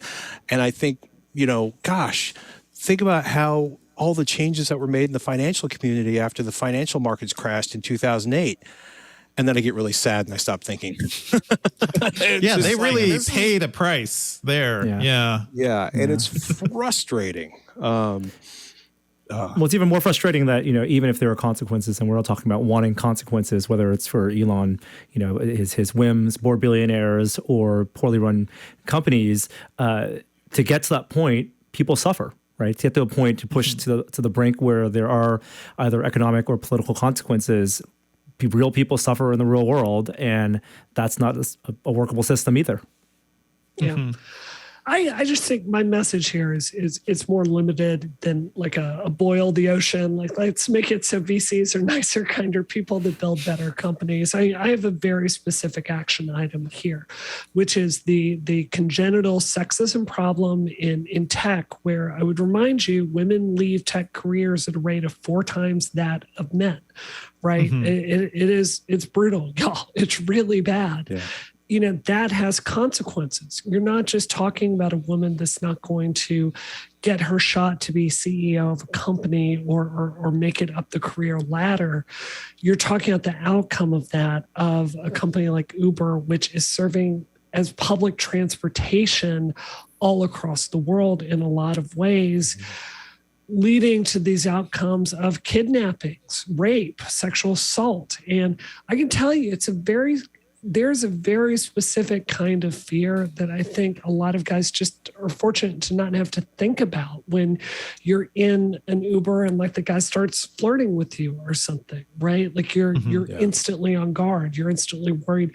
Is he driving me where I think I want to go? Like, it's just a whole set of things that's very, very important. So my message here is, tech, if you have women involved in the decision loop on these things, I think you would have problems like safety and cameras and things like that taken far more seriously. And that's why I would continue to advocate in the tech industry. Thank you. Thank you for that, Brianna. And I agree, the safety thing is something they need to work on. But the other thing we haven't really mentioned here is just like their strategies for kind of flourishing and, spreading across the world. I don't know. It was like 1,000 years ago, but if you remember the early 2010s when we had the war of the cab apps in New York, there were several going on, including like one of the first ones. Uber did not discover this technology of GPS assisted cab location. There was a company called Halo, which I believe was an Israeli company that was also trying to launch in New York at the same time. There were a bunch of these companies. And from my reporting back then, and just from what I can remember, it really came down to Uber just bullying these companies, out of every single city. I remember one day, I think Halo was celebrating it, and that was spelled HILO. They were celebrating their launch in New York, and they were popping champagne. I walked into their offices because they were next door to our co-working space, so that was convenient. But there was also news that came down immediately that a judge had halted their service. So I don't know. I don't even recall why that was happening, but a lot of companies had trouble starting, especially in a city like New York. New York was also special for Uber because it wasn't anybody that could just drive it, right? You had to have, I believe, a cab license. So New York fared a little better than others. Yeah, a medallion. Just seeing these companies and we're seeing the long-term effects of these companies just kind of taking over the world and nobody really stopping them, and a lot of people criticizing them along the way. But I don't know. Like every time I'm here on Twit, like I talk about like we need better regulations for companies like Facebook and the way they're like intersecting with our lives. When a company like Uber is just doing the stuff, broadly across the entire world, I don't know what are the actions other than several countries getting together to kind of act together and fix that with their own regulation. But it's tough to get countries to do anything together. I don't know. Have you guys? Well, I think the answer here is sue them in civil court. I mean, that's at least what the women are talking about. Make it very expensive to make these decisions. So that's what I would advocate. For sure. It's just like the competing companies, the other, like there were a lot of stories about the dirty tricks they would do, like basically call Lyft rides and cancel them. Like there were all sorts of weird, dirty tricks that they were doing. And I don't know how much of it just comes down to like, is any of the blame on the VCs who are pumping these companies up and basically giving them the money to, go bribe or lean on political allies across the world? Do the VCs have any responsibility for this? I don't know if we've ever really asked those questions. I don't do enough business reporting to kind of tell there, but do you think VCs deserve to be have the fire under them a little more when they're pushing companies to grow and scale like Uber is? I think certainly the board positions. I mean, I can tell you I run a nonprofit, right? Like I spend an inordinate amount of time talking about FEC regulation and things like that. And if you're on the board, you do have certain fiduciary duties, right, for oversight and things like that. I think with these dirty tricks, like my first thought is, where are the regulators? Where are the people that see these things coming to light that then aren't knocking on the door of the board and saying, look, you have a legal responsibility to do due diligence here. How did you not know about this? And I think bringing civil and maybe even criminal charges in certain positions, I think that's the way to go. I think overall in this country, not to be American centric, but we've gotten far too lax at prosecuting white collar crime. And I think that's something all across the board, Republicans and Democrats would love to see more of that. So I would love to see our local prosecutors to, worry a little less about marijuana convictions and prosecuting those cases. Let's go after fraud. Right. Let's go after corporate America some more. Like we're all on board with that, baby. Let's do it. I feel like that is what a lot of citizens want, and I don't know if this country is able to hear that sometimes. So I know Brianna, you're working in a progressive PAC right now, right? So it is, you're advocating for a lot of what people want, but I keep looking back and thinking like, oh man, these companies, you brought up the financial crisis, Patrick. Yeah, they really paid the price. The airlines, No, there's a lot of things we're still dealing with. Yeah.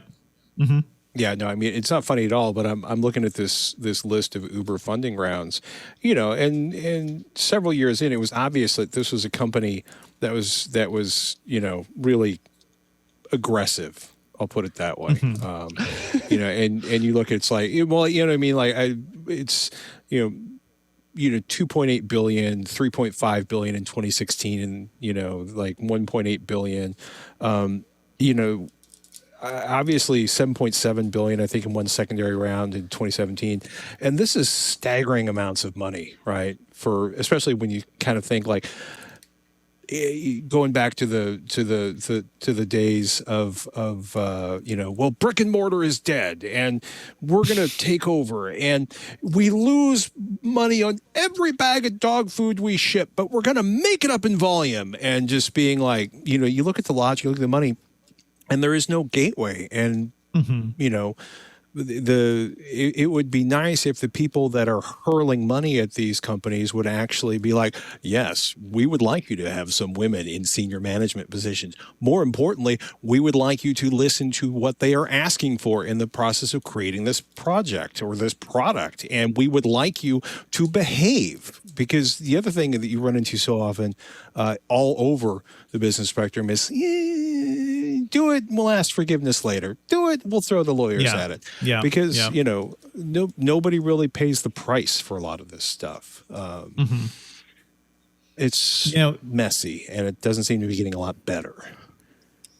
It is for me, like this is another story of like the grow at all costs and doesn't really matter what the consequences of your actions are. So I'm glad the Uber files are out there. Hopefully we'll start to see more reporting out of them. And Uber has not. They have basically kept saying, I believe, like when the new Uber CEO came on and Kalanick was ousted, they're saying their behavior was better. But that doesn't really, explain how they were in the past. But you know what? Let's move on to a happier story, and a story I think a lot of people are looking forward to hearing about. The MacBook Air M2 is officially out. The MacBook Air M2, it's sitting right next to me right now, and you could check out my review over in Gadget. I gave it one of the highest scores I've ever given anything. I give it a 96 out of 100. Wow. So I really like this computer.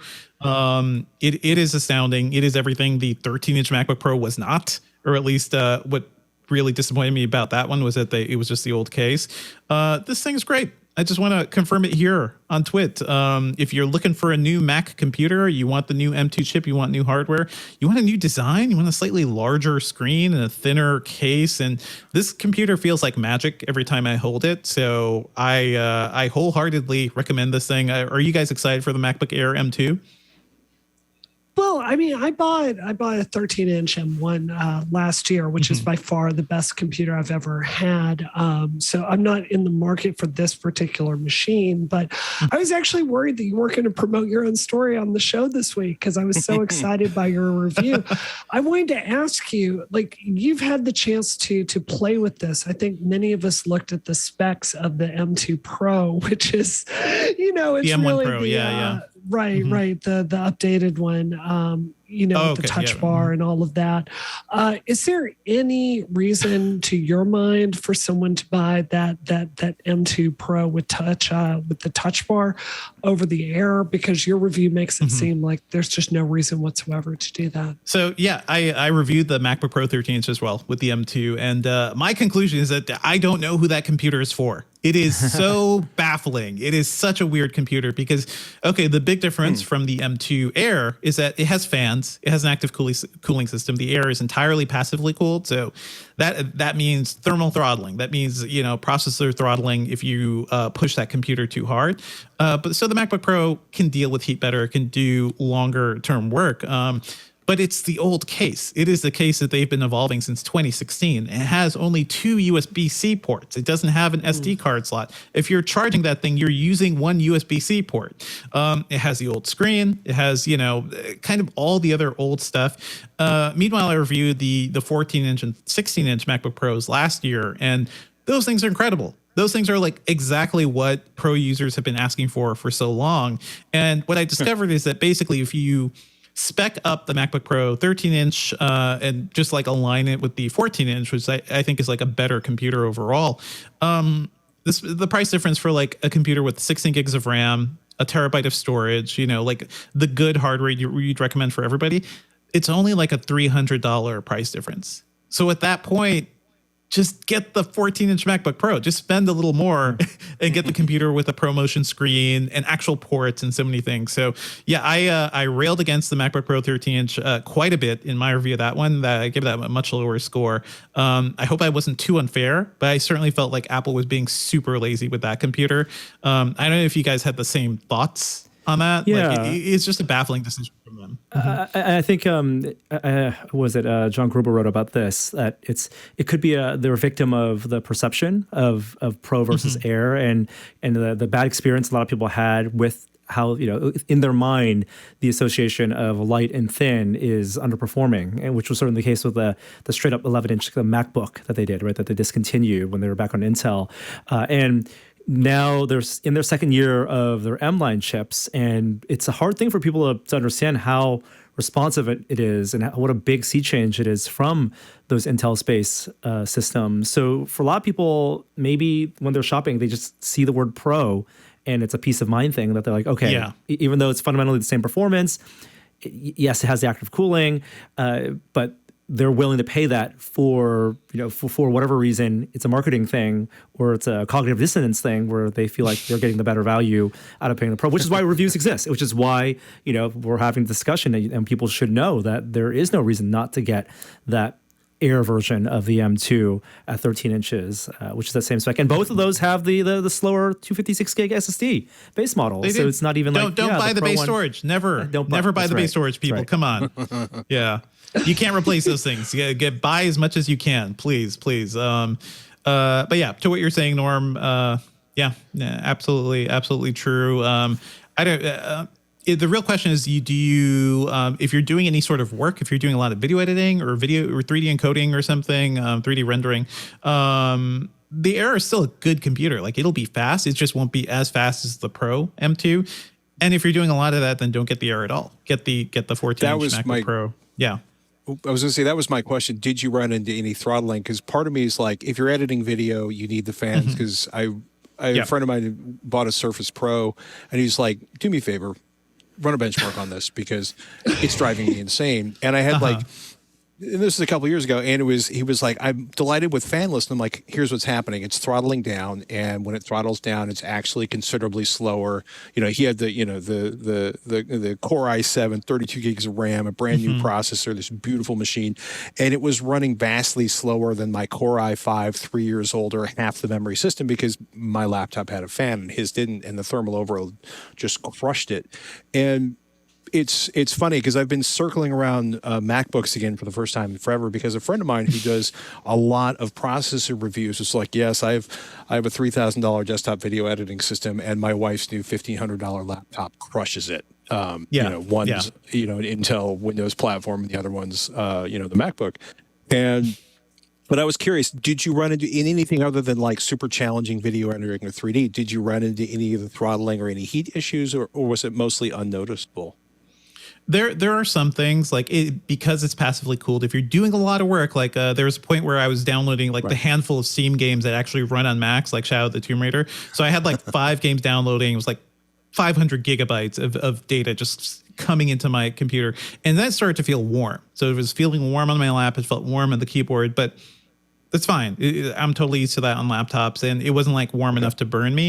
In the Cinebench multi-threaded benchmark, I did notice that it was dipping lower than the M2 MacBook Pro, and then that's what I expected. That is a harder core video. It's trying to mimic video rendering or video processing. So that's the heavier one. It's a little slower, but still really fast. It's still faster than most of the Intel systems I've seen. So if you're doing a handful, like if you're doing like a home movie once in a while, like every month or so, I don't think it's probably that big of a deal.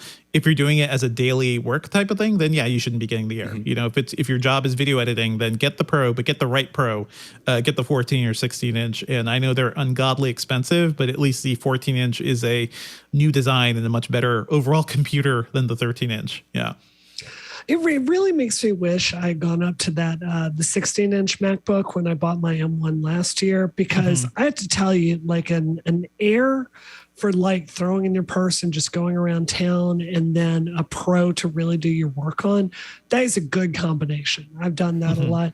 I'm curious, like the actual M2 itself, do you think, can you look into the future and just guess that when Apple eventually puts out those M2 Pros for the 14 and 16 inch, do you think that like a full real version of it, do you think that's going to be enough that people like me that, bought that new MacBook last year, that we would have enough there to make it worth upgrading? Just from what I've seen on the M2 so far, the M2 over the M1 is a pretty minimal bump, right? Overall, it was like an 18% performance improvement.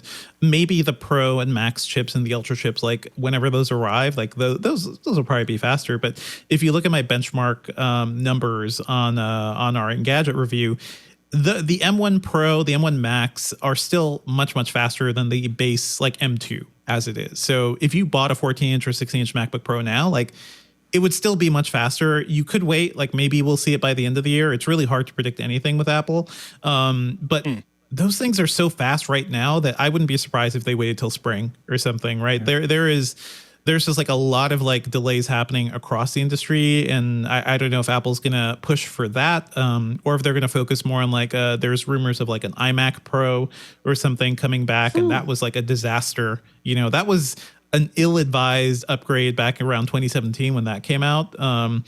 But yeah, it is a tough place to be if you don't know. I guess if you're trying to upgrade and you don't know if you should wait or not, and you need a computer right now, I say just buy what's out there right now. If it gets closer to the fall, then just sit tight. Yeah. Yeah. I mean, there were a bunch of phones. Go ahead. I was going to say, it's their target user, the most people, if I understand, who are buying this or looking at these are students, right? And they're buying a system for every 4 years or something, right? The system you're going to spend $1,500 to $2,000 on should last you 4 years. Yes. And it's very interesting to think about how we think about phones and how people are, and I'm on an upgrade plan for a phone, so I'm excited for a new phone every year. But I certainly don't think of a computer that way. So the thing with MacBooks and computer systems in general is I'm kind of looking for that sweet spot of when is it like going to be the best, not only value for what I'm paying for now, but I'm not going to feel like I was shorted 2 or 3 years later because of something, a big sea change in design or efficiency. And that's where it feels like this M2 system is a nice sweet spot, because it is a chassis change. There's maturity in their ARM-based OS and native support for it. And like you said, 20% improvement feels like the natural year over year. It's not going to be the massive jump that the M1 was over the Intel systems. Yep. Absolutely. And, I come from an IT background, guys. So, and also a background of watching you, Patrick, and Leo early back in the days, like late 90s Tech TV and ZDTV. So all the lessons you guys gave us back then, like aim forward when you're speccing up. So the thing I used to tell students and, honestly, professors at the college I was working at is like aim for a 4-year lifespan with your machine. And looking at the MacBook Pro 13-inch, it seems like it's already 4 years out of date. It just physically compared to all the other hardware Apple has, it was basically the design from 4 years ago. So you don't want to get that computer, folks. But you know what? We're going to be talking more about some other Apple news. They released their public betas this week. But let's go back to Leo for one more word from our sponsors. Thank you, Devindra. Hello, everybody. Yes, I came back to talk about a brand new sponsor we really are thrilled to welcome to our network, ClickUp. ClickUp. What would you pay? How would it feel to have one extra day every week? One extra day every week. What would you do with it? Cook healthy meals? Write that novel, right? Just watch, what I would do? I would watch more Below Deck. But, whatever it is, it's nice. A whole extra day. Well, that's what you get with ClickUp, the productivity platform that'll save you a day of work every week, guaranteed. ClickUp began with the premise that productivity is broken. I think it doesn't take a genius to notice that all around us, right? Too many tools to keep track of, too many things to do in entirely separate ecosystems. There had to be a better way to get through the daily hustle. That's ClickUp. It's the one tool you use to house all your tasks, all your projects, all your documents, all your goals, your spreadsheets, all in one place. By itself, that simple improvement makes a huge difference. And even if you're just the only person on your team or you have 10,000 on your team, ClickUp is built for teams. It's designed to work collaboratively, packed with features, completely customizable. No other productivity tool is as easy to use, as customizable. No other productivity tool comes to you like ClickUp does. Whether you're in project management, engineering, sales, marketing, HR, ClickUp has easy-to-use solutions that create a more efficient work environment. There are probably other people telling you the same thing about other products. You got to take it from me. You owe it to yourself to try the one that really does it. ClickUp. It's not a surprise that more than 800,000 highly productive teams, 800,000 highly productive teams use ClickUp today. ClickUp. We've got a great deal for you. Use the code TWIT to get 15% off ClickUp's massive unlimited plan for a year, meaning you can start reclaiming your time for under $5 a month. Wait a minute. Now, just do some math. 4 extra days a month, isn't that worth $5? Sure it is. Sign up today at clickup.com. Use the code TWIT.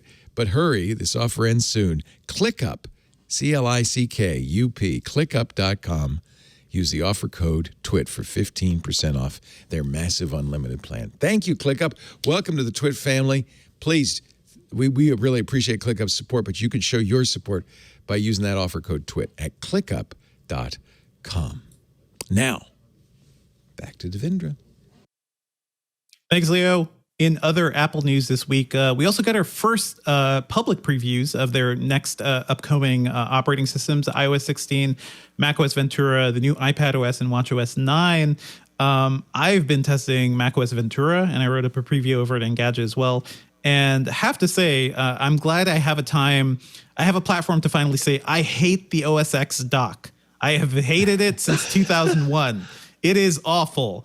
And it is really nice to see Apple explore new ways to manage your windows on Macs. And for macOS Ventura, that is Stage Manager, which is this like left-hand side screen that lets you cycle between your 4 most recently used apps. You can group apps together. It is a very nice way to jump back into different windows and different apps. And so much better than the dock. I hate the dock. I'm glad the dock is gone. Have you guys seen this thing? Because Stage Manager is also going to be an iPad. So it's also going to kind of change the way, multitasking works on iPads too. Are you excited about what's coming? I'm not completely sold on it because I've not personally used it yet, but I completely agree with the sentiments in your piece. Doc, I think that some Mac users like myself are so used to the bad paradigm there that we don't even see it anymore. And I think people don't understand just how much better window management is overall over on Windows these days. So I think it's by far the weakest part of this. I have to tell you, my my mother-in-law, we bought her a Mac. She's a librarian, and I'm trying to teach like a 80-year-old woman to use Mac OS, and she just flat out could not figure out the dock and how to click around on things. This is not someone uneducated. Like, this is someone who worked as a librarian through most of her career. So I'm psyched to try this, but I'm not completely sold on it yet because I think the paradigm that they've made just seems like it would make more sense on iPad, but I'm excited to try. For sure. And I do want to point out, I think even Apple realized the dock was kind of a problem because in 2003 they unveiled Expose, which is that feature that lets you blow up all the windows and see everything running or windows for a specific app. And since that came out, it's now part of Mission Control. I need that on every Mac. I cannot use a Mac without being able to blow up the windows because I never want to touch the dock. But Norm, Patrick, any thoughts? Do you want to get anything off your chest about the dock? I'm a Windows user, so it's Alt-Tab, Windows-Tab. I mean, that's yeah, sure. That's what I've been using. I like Expose when I use, and the kind of multi-gesture way of getting it. I'm really curious about Stage Manager for iPad. I know there's been that controversy about limiting it to only the newest iPads and whether that's an actual necessity and how performance hungry it is. But from a design standpoint, is this, from your perspective, places where macOS and iOS start to merge and you see a future where that's kind of how they're going to design these features going forward? It does kind of feel like that. I mean, I'm the weirdo who keeps saying, why does macOS still look like it did in 2001? Fundamentally, the overall shape of it and the basic thing is what it looked like when Windows XP came out, and then the Mac users start throwing things at me, so I just shut up. But it does feel like that idea of being able to share features between iPadOS and iOS is kind of one way for them to kind of change the way Macs are going. It is funny though, because just talking about the MacBook Air, right? That thing weighs 2.7 pounds. It is really, really light. And then I remember that the iPad Pro 12.9 inch with the new keyboard, the Smart Folio, weighs more than the MacBook Air. And that just made me think, I don't understand Apple's portability push or argument here for the iPad Pro, because now the Air is actually kind of outdoing the iPad Pro. It has been for the past 2 years, but it's even more so with the new M2 MacBook Air. Sure, they're sharing features. I think that at least it's one way for macOS to evolve. Now you can auto hide the dock. Just rely on Stage Manager for moving between apps. You could still use Expose. You could basically pick and choose whatever you want. I just feel like the dock is kind of the worst possible entry. But Patrick, any thoughts? Not a single one that's useful. I don't spend enough time on macOS right now. I think they're kind of reaping this whole the line they've drawn between not a touchscreen and not touchscreen, right? And they want to have their cake and eat it too, where they want people to buy multiple devices, or you can't have. They're not going to put touchscreens on MacBooks because they want you to have an iPad as well. But for a lot of people, and they had the whole ad campaign of like children, saying, what's a computer? Because their computer is an iPad, right? They just know their computing device is an iPad. But as complexity increases on those, you're running to limits of what touchscreen only input can do, as great as touchscreen is. And that's why people have to buy these, the keyboards and the folios, as expensive as they are. And eventually they gotta choose, like, are they going to make the Mac more accessible, or are they going to make the iPad more feature full, or expect people to keep on buying both?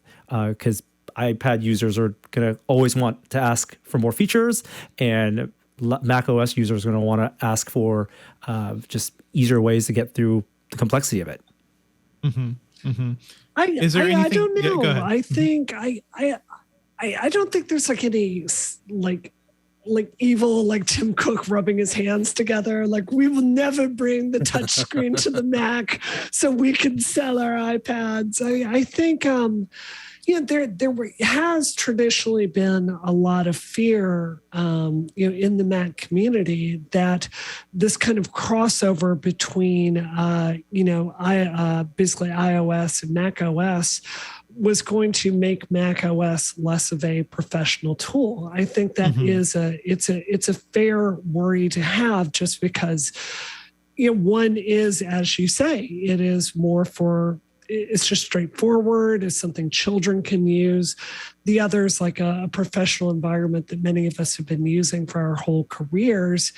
I think, especially with the unified stack, as both of them being on the same architecture now with Apple Silicon, I think that ship has sailed. And what I think is so ironic now is, Apple spends so much of their time like, oh, we're going to make this so elegant. We're going to hopefully get rid of USB type A ports on your machine to make it more beautiful and easier to use. But if you actually look at the window management of any real Mac user, it's a mess. You've got, like, over in your notification tray, it's going to give you 5 updates you need to install. You're going to have random windows all around the screen. Some dock thing is going to be jumping up and down. It's an absolute disaster. So I do think for professional users, it's time to come in there and try something like Stage Manager. But you're really dealing with a very different kind of user there. I mean, John Siracusa, I'll never forget reading some of his Mac OS reviews back when it was, OS 10, talking about his anger that he couldn't get it to snap over to the same pixel on his MacBook every single time, no matter what he did. Like you're really dealing with a kind of OCD kind of person here. So we don't like change. That's just how we are. You know what? I linked to a Syracuse review also in my preview piece, because his original review for OS 10, OS X, I don't know, the name has changed all over the place. But he points out the same dock issue, why it's hard. You know it's tough. Like, say you had multiple Safari windows open, right? And you had other windows on top of your Safari, and you need to go back to that one specific one that has your Gmail tab or something. The way you do it with the dock before expose and everything is you have to click on the dock, or command click on the dock, and then look at the drop down, try to figure out which window among the drop down it is, and then click that. And Windows XP was far uglier in 2001. I think it was XP by that point. It was super ugly, but it's click one button on the taskbar. That's it. I just look at the taskbar and click down. I know keyboard shortcuts are a thing, but I also don't want to like tap, tap, tap, tap, tap. I want to like just move and click because my hand is on the mouse more. So, I'm glad I had support back then from John Siracusa. There was one other Apple story this week that I think a lot of people are reading a lot into. Apple announced that they're ending their consulting agreement with Jony Ive, their former his design leader, because he went off and started his own thing, and everybody was like, "Don't worry, he's still going to work with Apple." And now they've agreed to stop working together, according to 2 people with knowledge of the agreement. End of an era, I guess. I don't know if you guys have deep thoughts about this, but I have my frustrations with Ive's designs too. Like, I blame him for losing a lot of the ports and things like that. Yes.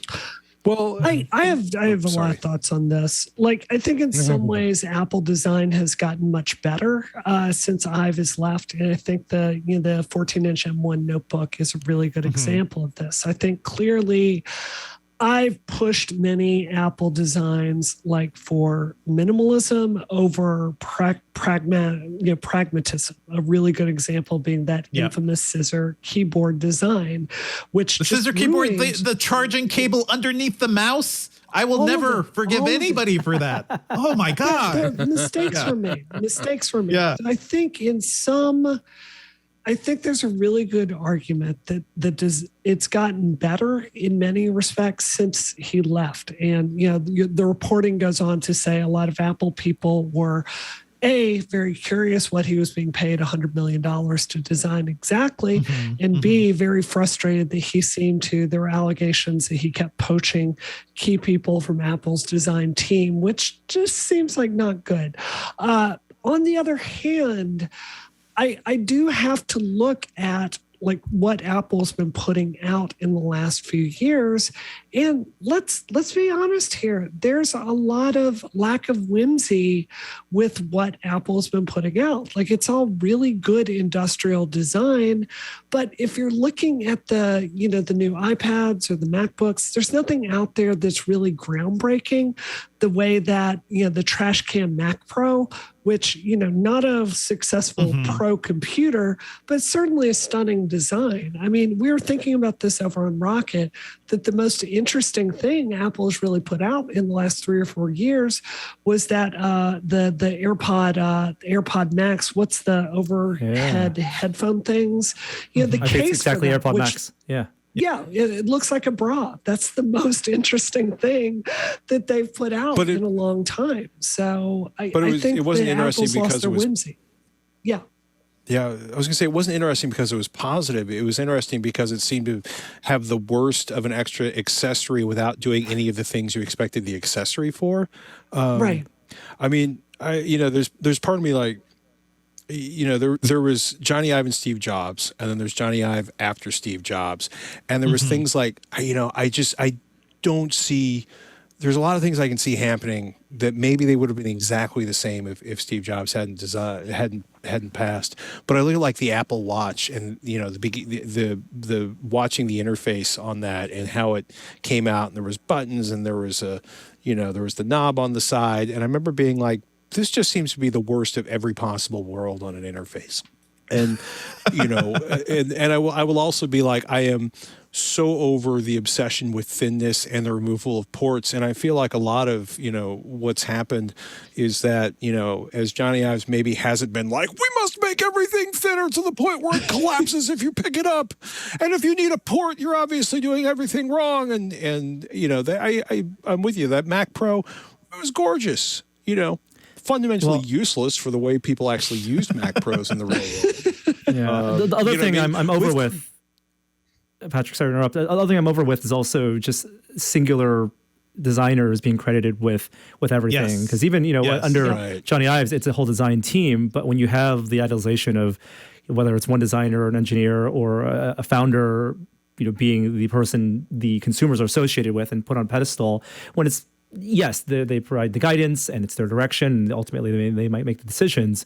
I like not knowing necessarily who are the design leads at Apple and just evaluating the products as they are, and not having that hype of the Jony Ives, carefully scripted commercial that plays at every keynote. Right. Absolutely. A friend of mine was asking me like, who would Steve Jobs be without Jony Ive? And I kind of think the more interesting question is, who would Jony Ive be without Steve Jobs? Who would let him just like go buck wild with these designs and give him full reign and full power to do that? It was a fortuitous meeting between two very specific, aesthetic designers, because Jobs was kind of a design mind too. So just like a weird thing, hard to tell. And I don't know what Jony Ive is going to be doing next, but I will say I'm really excited about what Apple's doing next, because at least they're going to look a little more interesting, be a little more different. This MacBook Air M2 just really gives me hope that they're leaning back into functionality. Although this thing has a headphone jack. And I'm looking at those little millimeters, above and below the headphone jack. And I'm sure some designer at Apple's like, if we just take that out, this will be even thinner, guys. Could have the thinnest MacBook ever made. And that's something they did with the iPad Pro. The iPad Pro does not have it doesn't have a headphone jack. So they could easily end up doing that. Who knows? Yeah, I guess we'll see. I guess exciting times for Apple. Honestly, I'm interested to see what Jony Ive does next as well. Any deeper thoughts about the Ive era? I guess this is truly the end of the Ive era, right?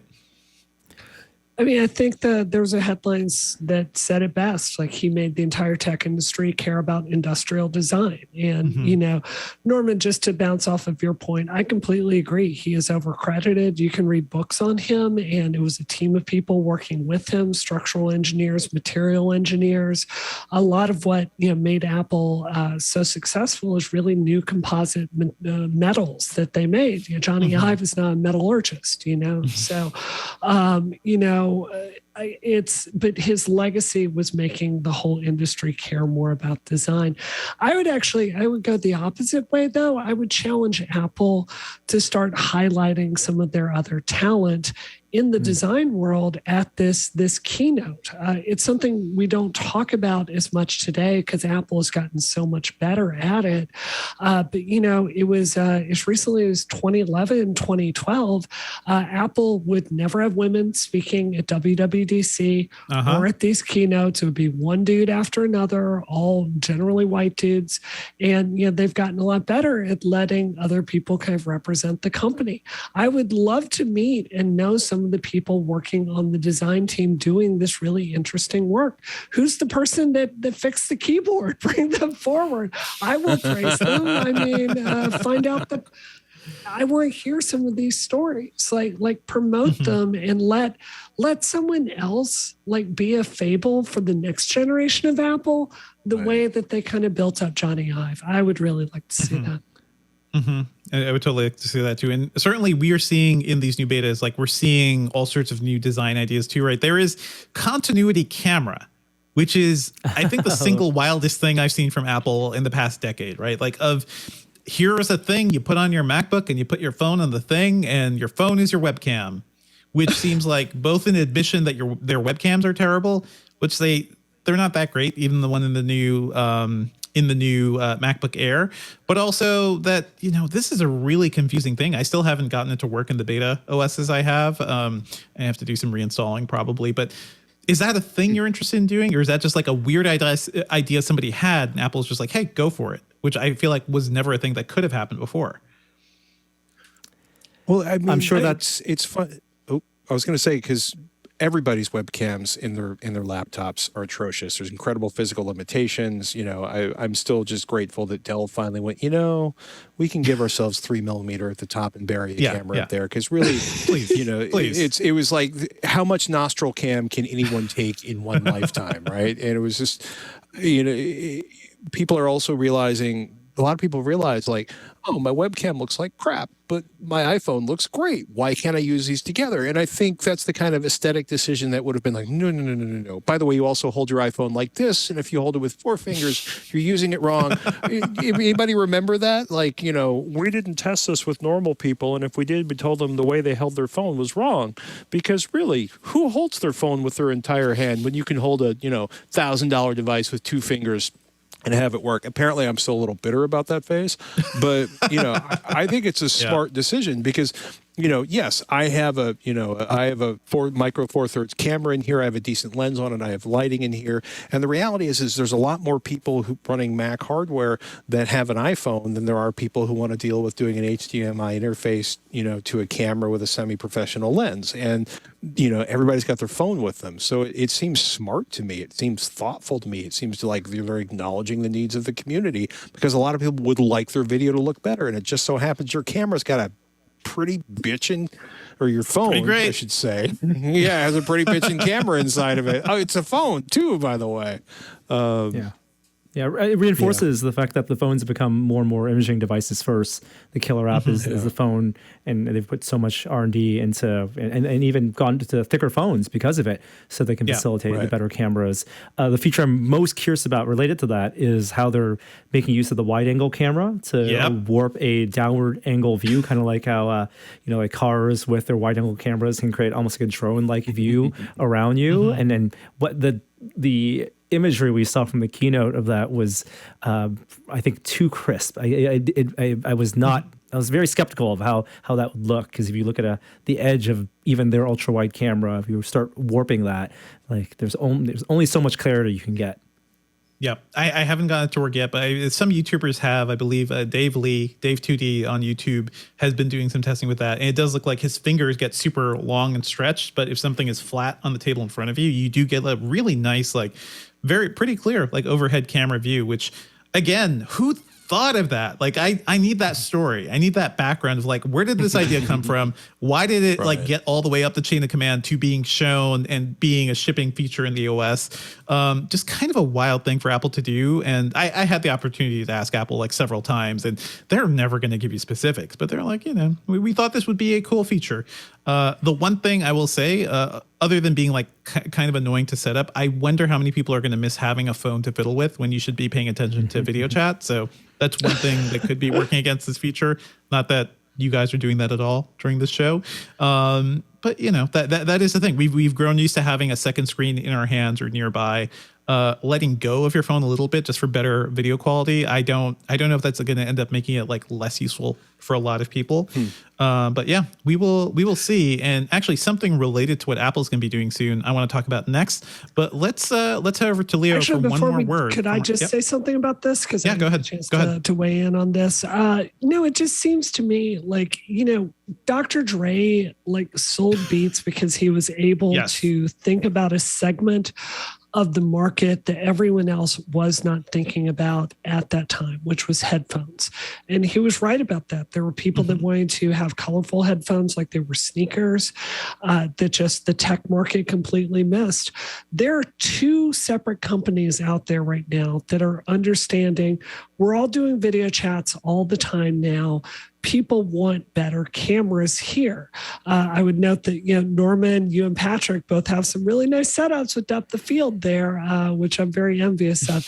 I need it. Yeah. Yeah, there are people out there that want better solutions for this. I am certainly one of them. My setup is I end up just using a cheap Razer C.E.O, like this $100 camera and some good lights. I think that there's a lot of innovation that's possible here.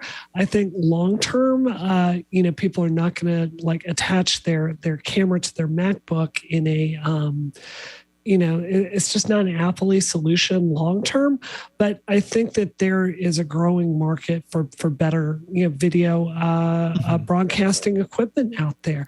I hope Apple is going to fill that, but someone certainly should, I think. Yeah, it's surprising they haven't like done an action camera. It seems like they always are very closely aligned to GoPro and everything, but who knows? Yeah. I mean, GoPro's crashed and burned so hard in the last few years. I don't think anybody really wants to make an expensive action camera right now. It's true. Not to just GoPro, but your phone should be your action camera. Yeah. basically. But you know what? Let's hop over to Leo for one more word from our sponsors. Hello, everybody. One more time, I want to interrupt. One more time, then I'm going to go get back on the boat. Thank you, Devindra, for doing a great job for me filling in. It's nice to know the Twit is in great hands. I want to tell you a little bit, kind of a story. When I talk to people, especially young people, about savings. Look, I'm close to retirement age, and I've got a nice little nest egg. And I learned early on that the key to saving for your financial future, and that doesn't just have to be retirement, could be buying that first house or putting the kids through college or even just getting a car. The key is long-term wealth building designed to weather any market condition. Look, stocks go up and down. That's part of the deal. That's how it works. But if you're smart about it, if you know what you're doing, you don't let that bother you. You can build, over a period of time, a great nest egg for yourself. Wealthfront is the way to go. It's a financial services company. They've been around since 2008, and they were founded with one goal in mind: to make building this long-term wealth delightfully easy. Now, if you saw if you go and look at the stock market, you probably don't like what you see. The people who freak out at this point, the day traders, the buy and sell, buy low, sell high people, those guys are going crazy right now. But what you see is really a matter of perspective. With Wealthfront, you're investing with a different vision, focused on long-term wealth, designed to weather these up and down markets, even the one we're in now. This isn't anything unusual. This is part of the cycle. But with Wealthfront, you get a pre-built, diversified portfolio that spreads your investing eggs.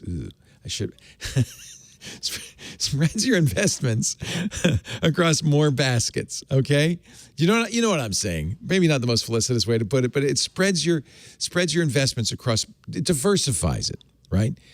It's a time-tested way to build long-term wealth and weather whatever volatility happens at the market at any given time. In fact, really, now is a great time to get started in Wealthfront. Probably the best time ever to get started in Wealthfront. The trick to wealth isn't timing, not when you get in, but time, how long you're in. So if you're young, especially, I want you to pay attention to this. By automating your investments, it makes it easier to do the thing you must do, which is every paycheck, you invest regularly, regardless of the ups and downs. They call it dollar cost averaging. And it's a discipline that's so important that makes such a huge difference. If you want to invest for the long term, while the market is basically having a clearance sale, this is the time. This is the time. But keep putting it in, right? Don't just go, oh, and then stop. Wealthfront makes it really easy every paycheck to invest a little bit. Answer a few questions about your risk level and your future plans so they kind of get to know what it is you're looking for. They will personalize a portfolio built for the long term. And really, that's it. Except for you're going to get a $50 bonus to start your nest egg right now if you sign up today. Wealthfront voted the best overall robo-advisor by Investopedia. 500,000 people have been building their wealth with Wealthfront. $27 billion in managed assets. Start right now. Get a bonus $50 when you start investing with Wealthfront today. Go to wealthfront.com/twit. Don't put it off.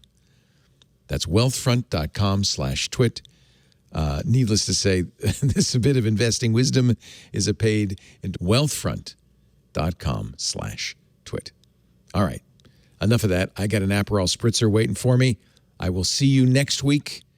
Now back to Devindra. Thanks, C.E.O. Now let's take a look at what else was going on the Twit network this week. Also here, wait a minute, I've got a card now that lists all his fine attributes, ladies and gentlemen. Oh, boy. They've even laminated your introduction card. So that I guess you're going to be around for a while. Someday I hope to have a card. Oh, that can be arranged. Previously on Twit. Twit News. Leo Laporte here, joining me, Rod Pyle, host of This Week in Space, editor-in-chief of the Ad Astra magazine, and a little boy who was so excited he had to get up at 4 a.m. today because we are going to see images from the James Webb Telescope. There's your desktop wallpaper. Wow. That's a gas cloud around a dying star half a light year in diameter. Wow. 2,000 light years away. Mac Break Weekly. Wayne Ma, interviewed, I guess has a lot of sources, wrote a very interesting piece, Inside Apple's 8-year struggle to build a self-driving car. Interviews with 20 people who have worked on Apple's self-driving car project shed new light on its troubled effort to build a car that can drive itself. This Week in Google. Twitter is suing Musk, saying, you said you were going to give us $44 billion, and by God, we want the $44 billion. This is an unusual and very specific type of breach of contract claim. There are emojis are involved. Twit. Don't know if they've ever adjudicated a poop emoji before, but now they will. They'll be the first. I've just been handed some laminated cards. Didn't I tell you it'll be before the end of the day? Catherine R. Gellis, Esquire. And Aunt, we got one for you, too. Good enough. Simple. It just says Aunt. But I love it. You know, it's good. It's good. I love it. So now everybody's got laminated. Oh, that's so much fun. And you know what, folks? Another thing Apple's working on that we haven't even mentioned yet is AR glasses. There have been a lot of rumors around that. And you know who's a great expert on that stuff is Norm Chan. I know, Norm, you've looked at a couple things lately that could kind of hint at like what Apple's thinking about and where this entire market is going. You looked at the Mojo, or is it Mojo, augmented reality glasses, and the hands-on. You did a hands-on with the Tilt 5 production AR glasses. I remember you talking about that a while back. Can you give us a preview of your coverage of that stuff? Yeah, those are interesting devices. I think neither of those are exactly what Apple's going to be doing. Their first generation AR glasses, probably akin to what Meta's doing with their Project Cambria glasses, some pass-through AR for productivity. Get those in the hands of developers. We don't know when that is, but the two devices you mentioned that I got to check out recently at the Augmented World Expo are novel uses of AR. One out in the world now in Tilt 5, and one far out into the future probably. Tilt 5's company created by Jerry Ellsworth. She was previously at Valve. She's an amazing engineer, done a lot of awesome hacking with video game stuff in the past. And this company, a technology she really has been working on for a decade, is AR glasses for tabletop gaming. So the idea is you wear these Tilt 5 glasses. They have Pico projectors built in, 2 of them, and they essentially represent imagery for your eye, but as opposed to blasting images into your eye, they blast out into the world and they hit a retroreflective surface. So this game board they have tracking markers on around the edge of it, but the material, this gray material, essentially it's kind of the same material that maybe your stop sign that you see on the street is made out of. So when you shine light at it, it comes exactly back 180 degrees back into the light source. And so if you have the projector where your eyes are, they do a little bit of bouncing around the glasses, they go out toward the game board, then they come back at you, then you get stereo images that are augmented reality images. And they've worked with a bunch of developers over the past couple of years to create video games, essentially your tabletop D&D, your Bomberman, Marble Madness, all sorts of those type of games, but you can play them asymmetrically around the table, remotely, and the effect is really stunning. It's really fun. That's great. And does Tilt 5 work well even if you're wearing glasses? Like, that's always the issue with me. I don't know if you wear contacts to test these things, Norm. Yeah. For the video, I took off my glasses, but they're prototypes. It's because there's not perfect alignment needed with the headset and your head. You can very easily just put them on, the big sunglasses, and they do work over even big glasses. And yeah, they've created some technology to generate like a third-person view, so you can do like Twitch streaming while having some type of mixed reality view, so people can see the dungeon you're crawling through. And that controller is really neat because it's a hybrid, almost like a Wiimote style, wand, but on its side works as your standard gamepad. Really clever ideas, and their Discord's just full of amazing developers creating fun things using their SDK to use as they're shipping to Kickstarter backers. Okay, so Brianna, you're a game developer. Yeah, go ahead. I've worked quite a you bit sound with amazed VR. by this. Well, I'm interested in this. I've long thought that the AR had a better chance to catch on than VR, because from a game development point of view, you have to get so specialized when you're developing things for VR, like things like optimizing your draw calls from the center of the screen so you don't have nauseousness, thinking about different movement paradigms is one of the reasons why it's so incredibly expensive to develop VR experiences, which is sad because there's very little of a marketplace to actually sell games. For everything I'm seeing here in this video, Norman, tell me if I'm wrong here. This looks like it's being made with the Unity. Is that correct? Yep, I believe so. And yeah. Just a lower cost overall. Yeah.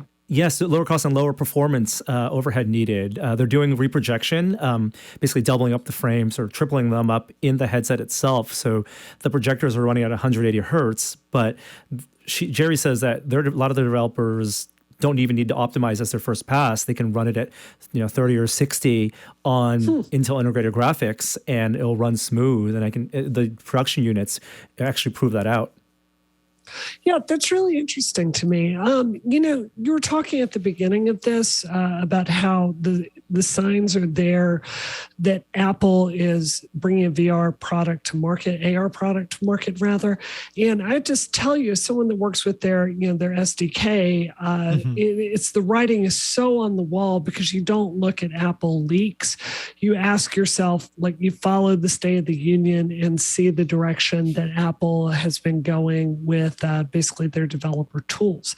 It was not that long ago. The only thing you had was Sprite Kit for building games. And today you've got Scene Kit, and the 3D tools are far more sophisticated. I think most of us would agree the pipeline of Apple's vision of plugging powerful graphics cards into your Mac and connecting a monitor to it, that ended up being a technological dead end. But I see this, and I see a more tenable development pipeline to get it out there. And I think that's the really core problem. Magic Leap, I think, failed not because the idea is bad, but that despite all the money they spent on it, they didn't bother to develop something that that did something better than what you would get on a screen. Right. And I think if you're looking to sell hardware, you've got to be able to get developers to be able to work with it in a cost efficient way. And it looks like a flat out better solution to me. Yeah. Okay. Can you tell us anything about the contact lenses too? Oh, yeah. And one thing I'll lead off because I know Magic Leap announced their Magic Leap 2 for release later this month. And it's one of their big failures. September 30th. Magic Leap 2 does exist. It'll be September 30th for $32.99. If you really have that money, you want to spend it. But go ahead, Norm. Yeah. But they're smarter. I think Magic Leap now shifting over to not consumers because they had such a big push. Probably, again, the VC problem. They had so much money put into it that the expectation was that they would be a mass market consumer product. And you had all these wired covered stories and they put all their money not necessarily into SDK or developer relations, and they did have that, but into solving a fundamentally hard optical problem in trying to promise optics that would solve this convergent accommodation conflict. And from what I understand, or the assumption is going into whatever Apple's going to do is I don't think they're going to necessarily try to solve the optical problem. They might do a pass-through solution, a pass-through video solution, which is what Meta's doing with their headset that they're hopefully announcing later this year. But those contact lenses. So this company called Mojo Vision. And what they've done is they have a prototype, they say feature complete, contact lens that has a 0.5 millimeter micro LED at the center of it. So it's a 280 pixels wide, monochrome right now, green color. But in that, the contact lens, they have this display as well as radio, and most of it's actually battery on that PCB, which will then relay to essentially something you wear on your neck, like a relay for compute. So no heavy processing. That all happens on this wearable, but wirelessly they would transfer imagery with a user interface they've designed. And the field of view, it's 15 degrees field of view. So they describe it as like a spotlight. And what I was able to try is a handheld version of it, not plugged into my eye, but a thing I could hold on a stick and then move it around. And as I moved it around, I could read text clearly in this 280 pixel wide circle. And kind of move it like a flashlight around to hover over icons. And it's not head look, it is really eye looking because it's on a contact lens. So as I move my eye around, as the person who would be wearing this would move their eye around, it would be tracking them with an IMU in the contact lens itself. That's pretty wild. Yeah, I don't know. Yeah. As a contact lens wearer,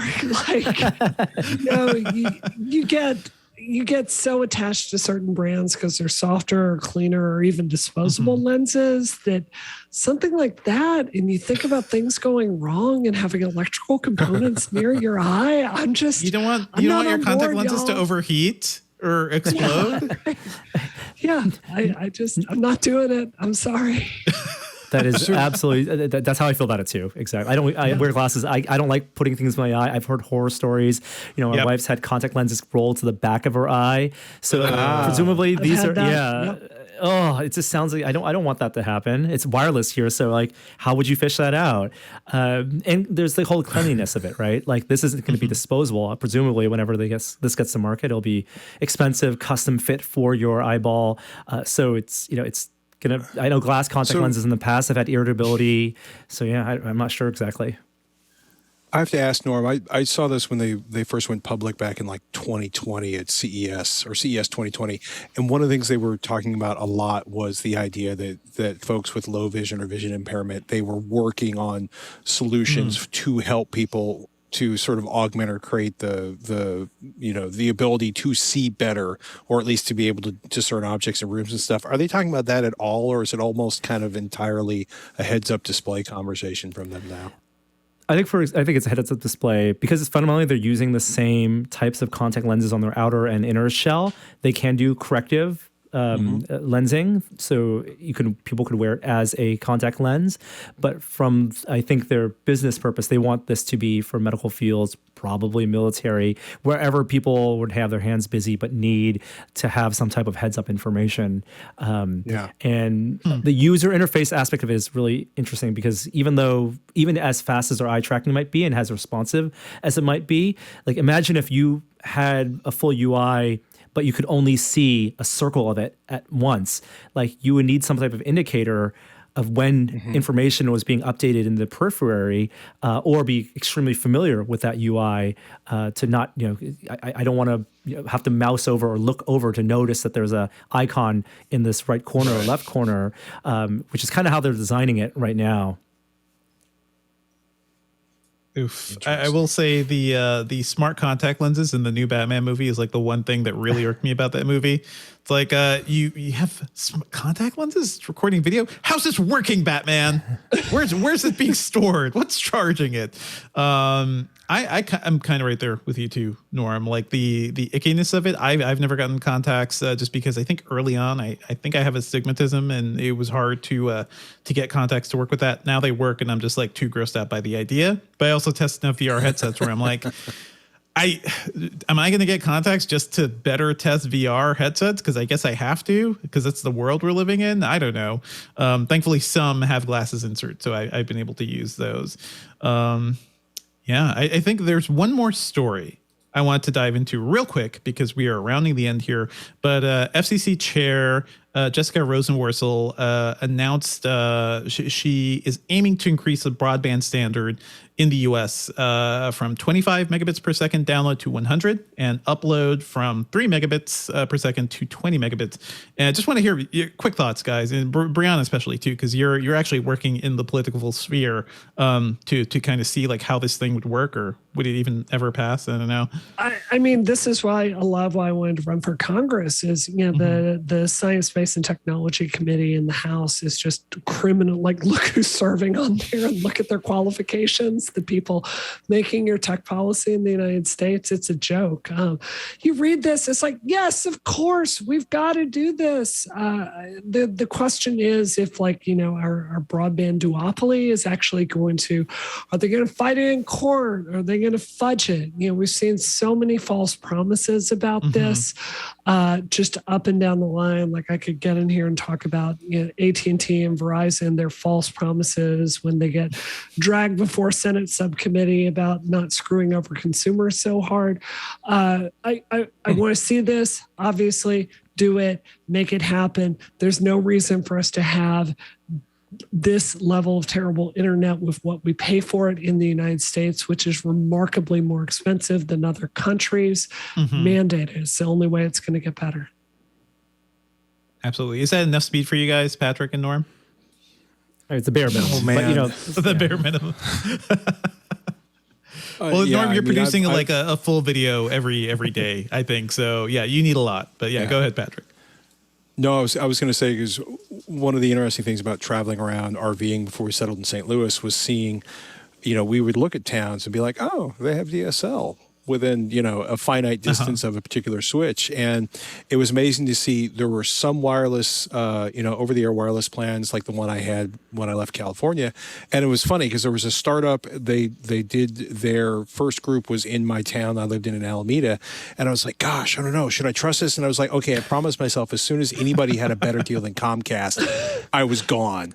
And I was thinking I was trying to think of a single reason to stay with Comcast, and the only reason I could come up with was this company could not deliver any internet. And it was amazing because I went from like 70-ish up on the promised 100 and 3 to 8, or it would be 3 to 8 up and like 70 to 100 down and a cap and complaints to unlimited data, symmetrical speeds, considerably better speeds, and I think a 40% cutting the cost. That company went out of business, but other things have come up, and it's been amazing for me to see. Like, I can totally see they're going to fight this tooth and nail. 20 megabits up, that's ridiculous. We only give people a fraction of that now, and they're miserable, but they're still paying us. So why should we change? Like, or maybe Comcast. I just remember like Comcast, going to do a merger, and the call for response on that, they just got their asses kicked so hard. People who never get political are like basically calling their local Congress critters to just talk smack on Comcast. And so, should they do that? They absolutely should, but they should also figure out ways of making this actually happen in the real world. For sure. And also kill the bandwidth caps, which is something criminal. Like, I personally think it's criminal that Comcast is doing, and it's affected my parents and a lot of people I know. 2022, I don't know how a home ISP could be, basically installing caps on people when we know how the internet works. Everybody's streaming video. None of this makes any sense, folks. Norm, any thoughts about this before we wrap? It's a bipartisan issue, right? There needs to be better messaging, and I know momentum is tough, and people are fixing their ways, and the bundles make it tougher, and there's a lot of lobbying, but no one likes the big broadband providers, and we're very lucky to nobody loves them, and Can I add just one quick thing onto that? Real quick, you were just saying, Norman, look up how much money Comcast spends on lobbying Congress to get the regulation that they want. No, it's not amazing. It's not amazing. It is so little money. It made me so angry. That's why it's amazing. Looking into this. Yes, I always want all techies to get together because we can match. Like, I feel if you got every techie in the universe together, we can give some of these people their $10,000 that they want to pass terrible regulation on this committee. Let's go. Let's go with the Twit Pack. Nerd Pack. I like Nerd Pack. Okay, well, we have to wrap for this weekend. But folks, thank you all for joining me. Brianna Wu, where can people find you on the internet these days? You can see me on my exciting and fun Twitter account, which is always full of adventure at Brianna Wu. You'll see Porsches, You'll see pinballs, you'll see fights with the Libertarian Party. It is a beautiful place to be. I think I also saw some bad Terminator takes there too, but we'll take that to Twitter, Brianna. Hey, it's Terminator 3 is underrated. It is. Christina Loken is great. Come on. She is good, but not better than Terminator 2. Patrick Norton, where can we find you on the internet these days? Oh my goodness. Twitter.com/Patrick Norton's always good. Or if you're into home theater, audio, headphones, all that good stuff, go to AVXL, AVEXCEL on your favorite podcatcher. It's a weekly podcast I host with Robert Heron, talking about home theater and audio and speakers and music and all that good stuff. I always appreciate hearing you guys nerd out, Patrick, and your voice is so soothing to me. Like, it is a thing. I'm just listening to Patrick talk specs now, and it's fun. It's very relaxing. Norm Chan, I am honored. Where can people find you? Twitter as well, at @nchan, and we do videos basically once a day at youtube.com/tested. All right, folks, you can watch and listen to Twit every Sunday at 2:15 p.m. Pacific time at twit.tv/twit. That's our show page. Another Twit is in the can. Amazing.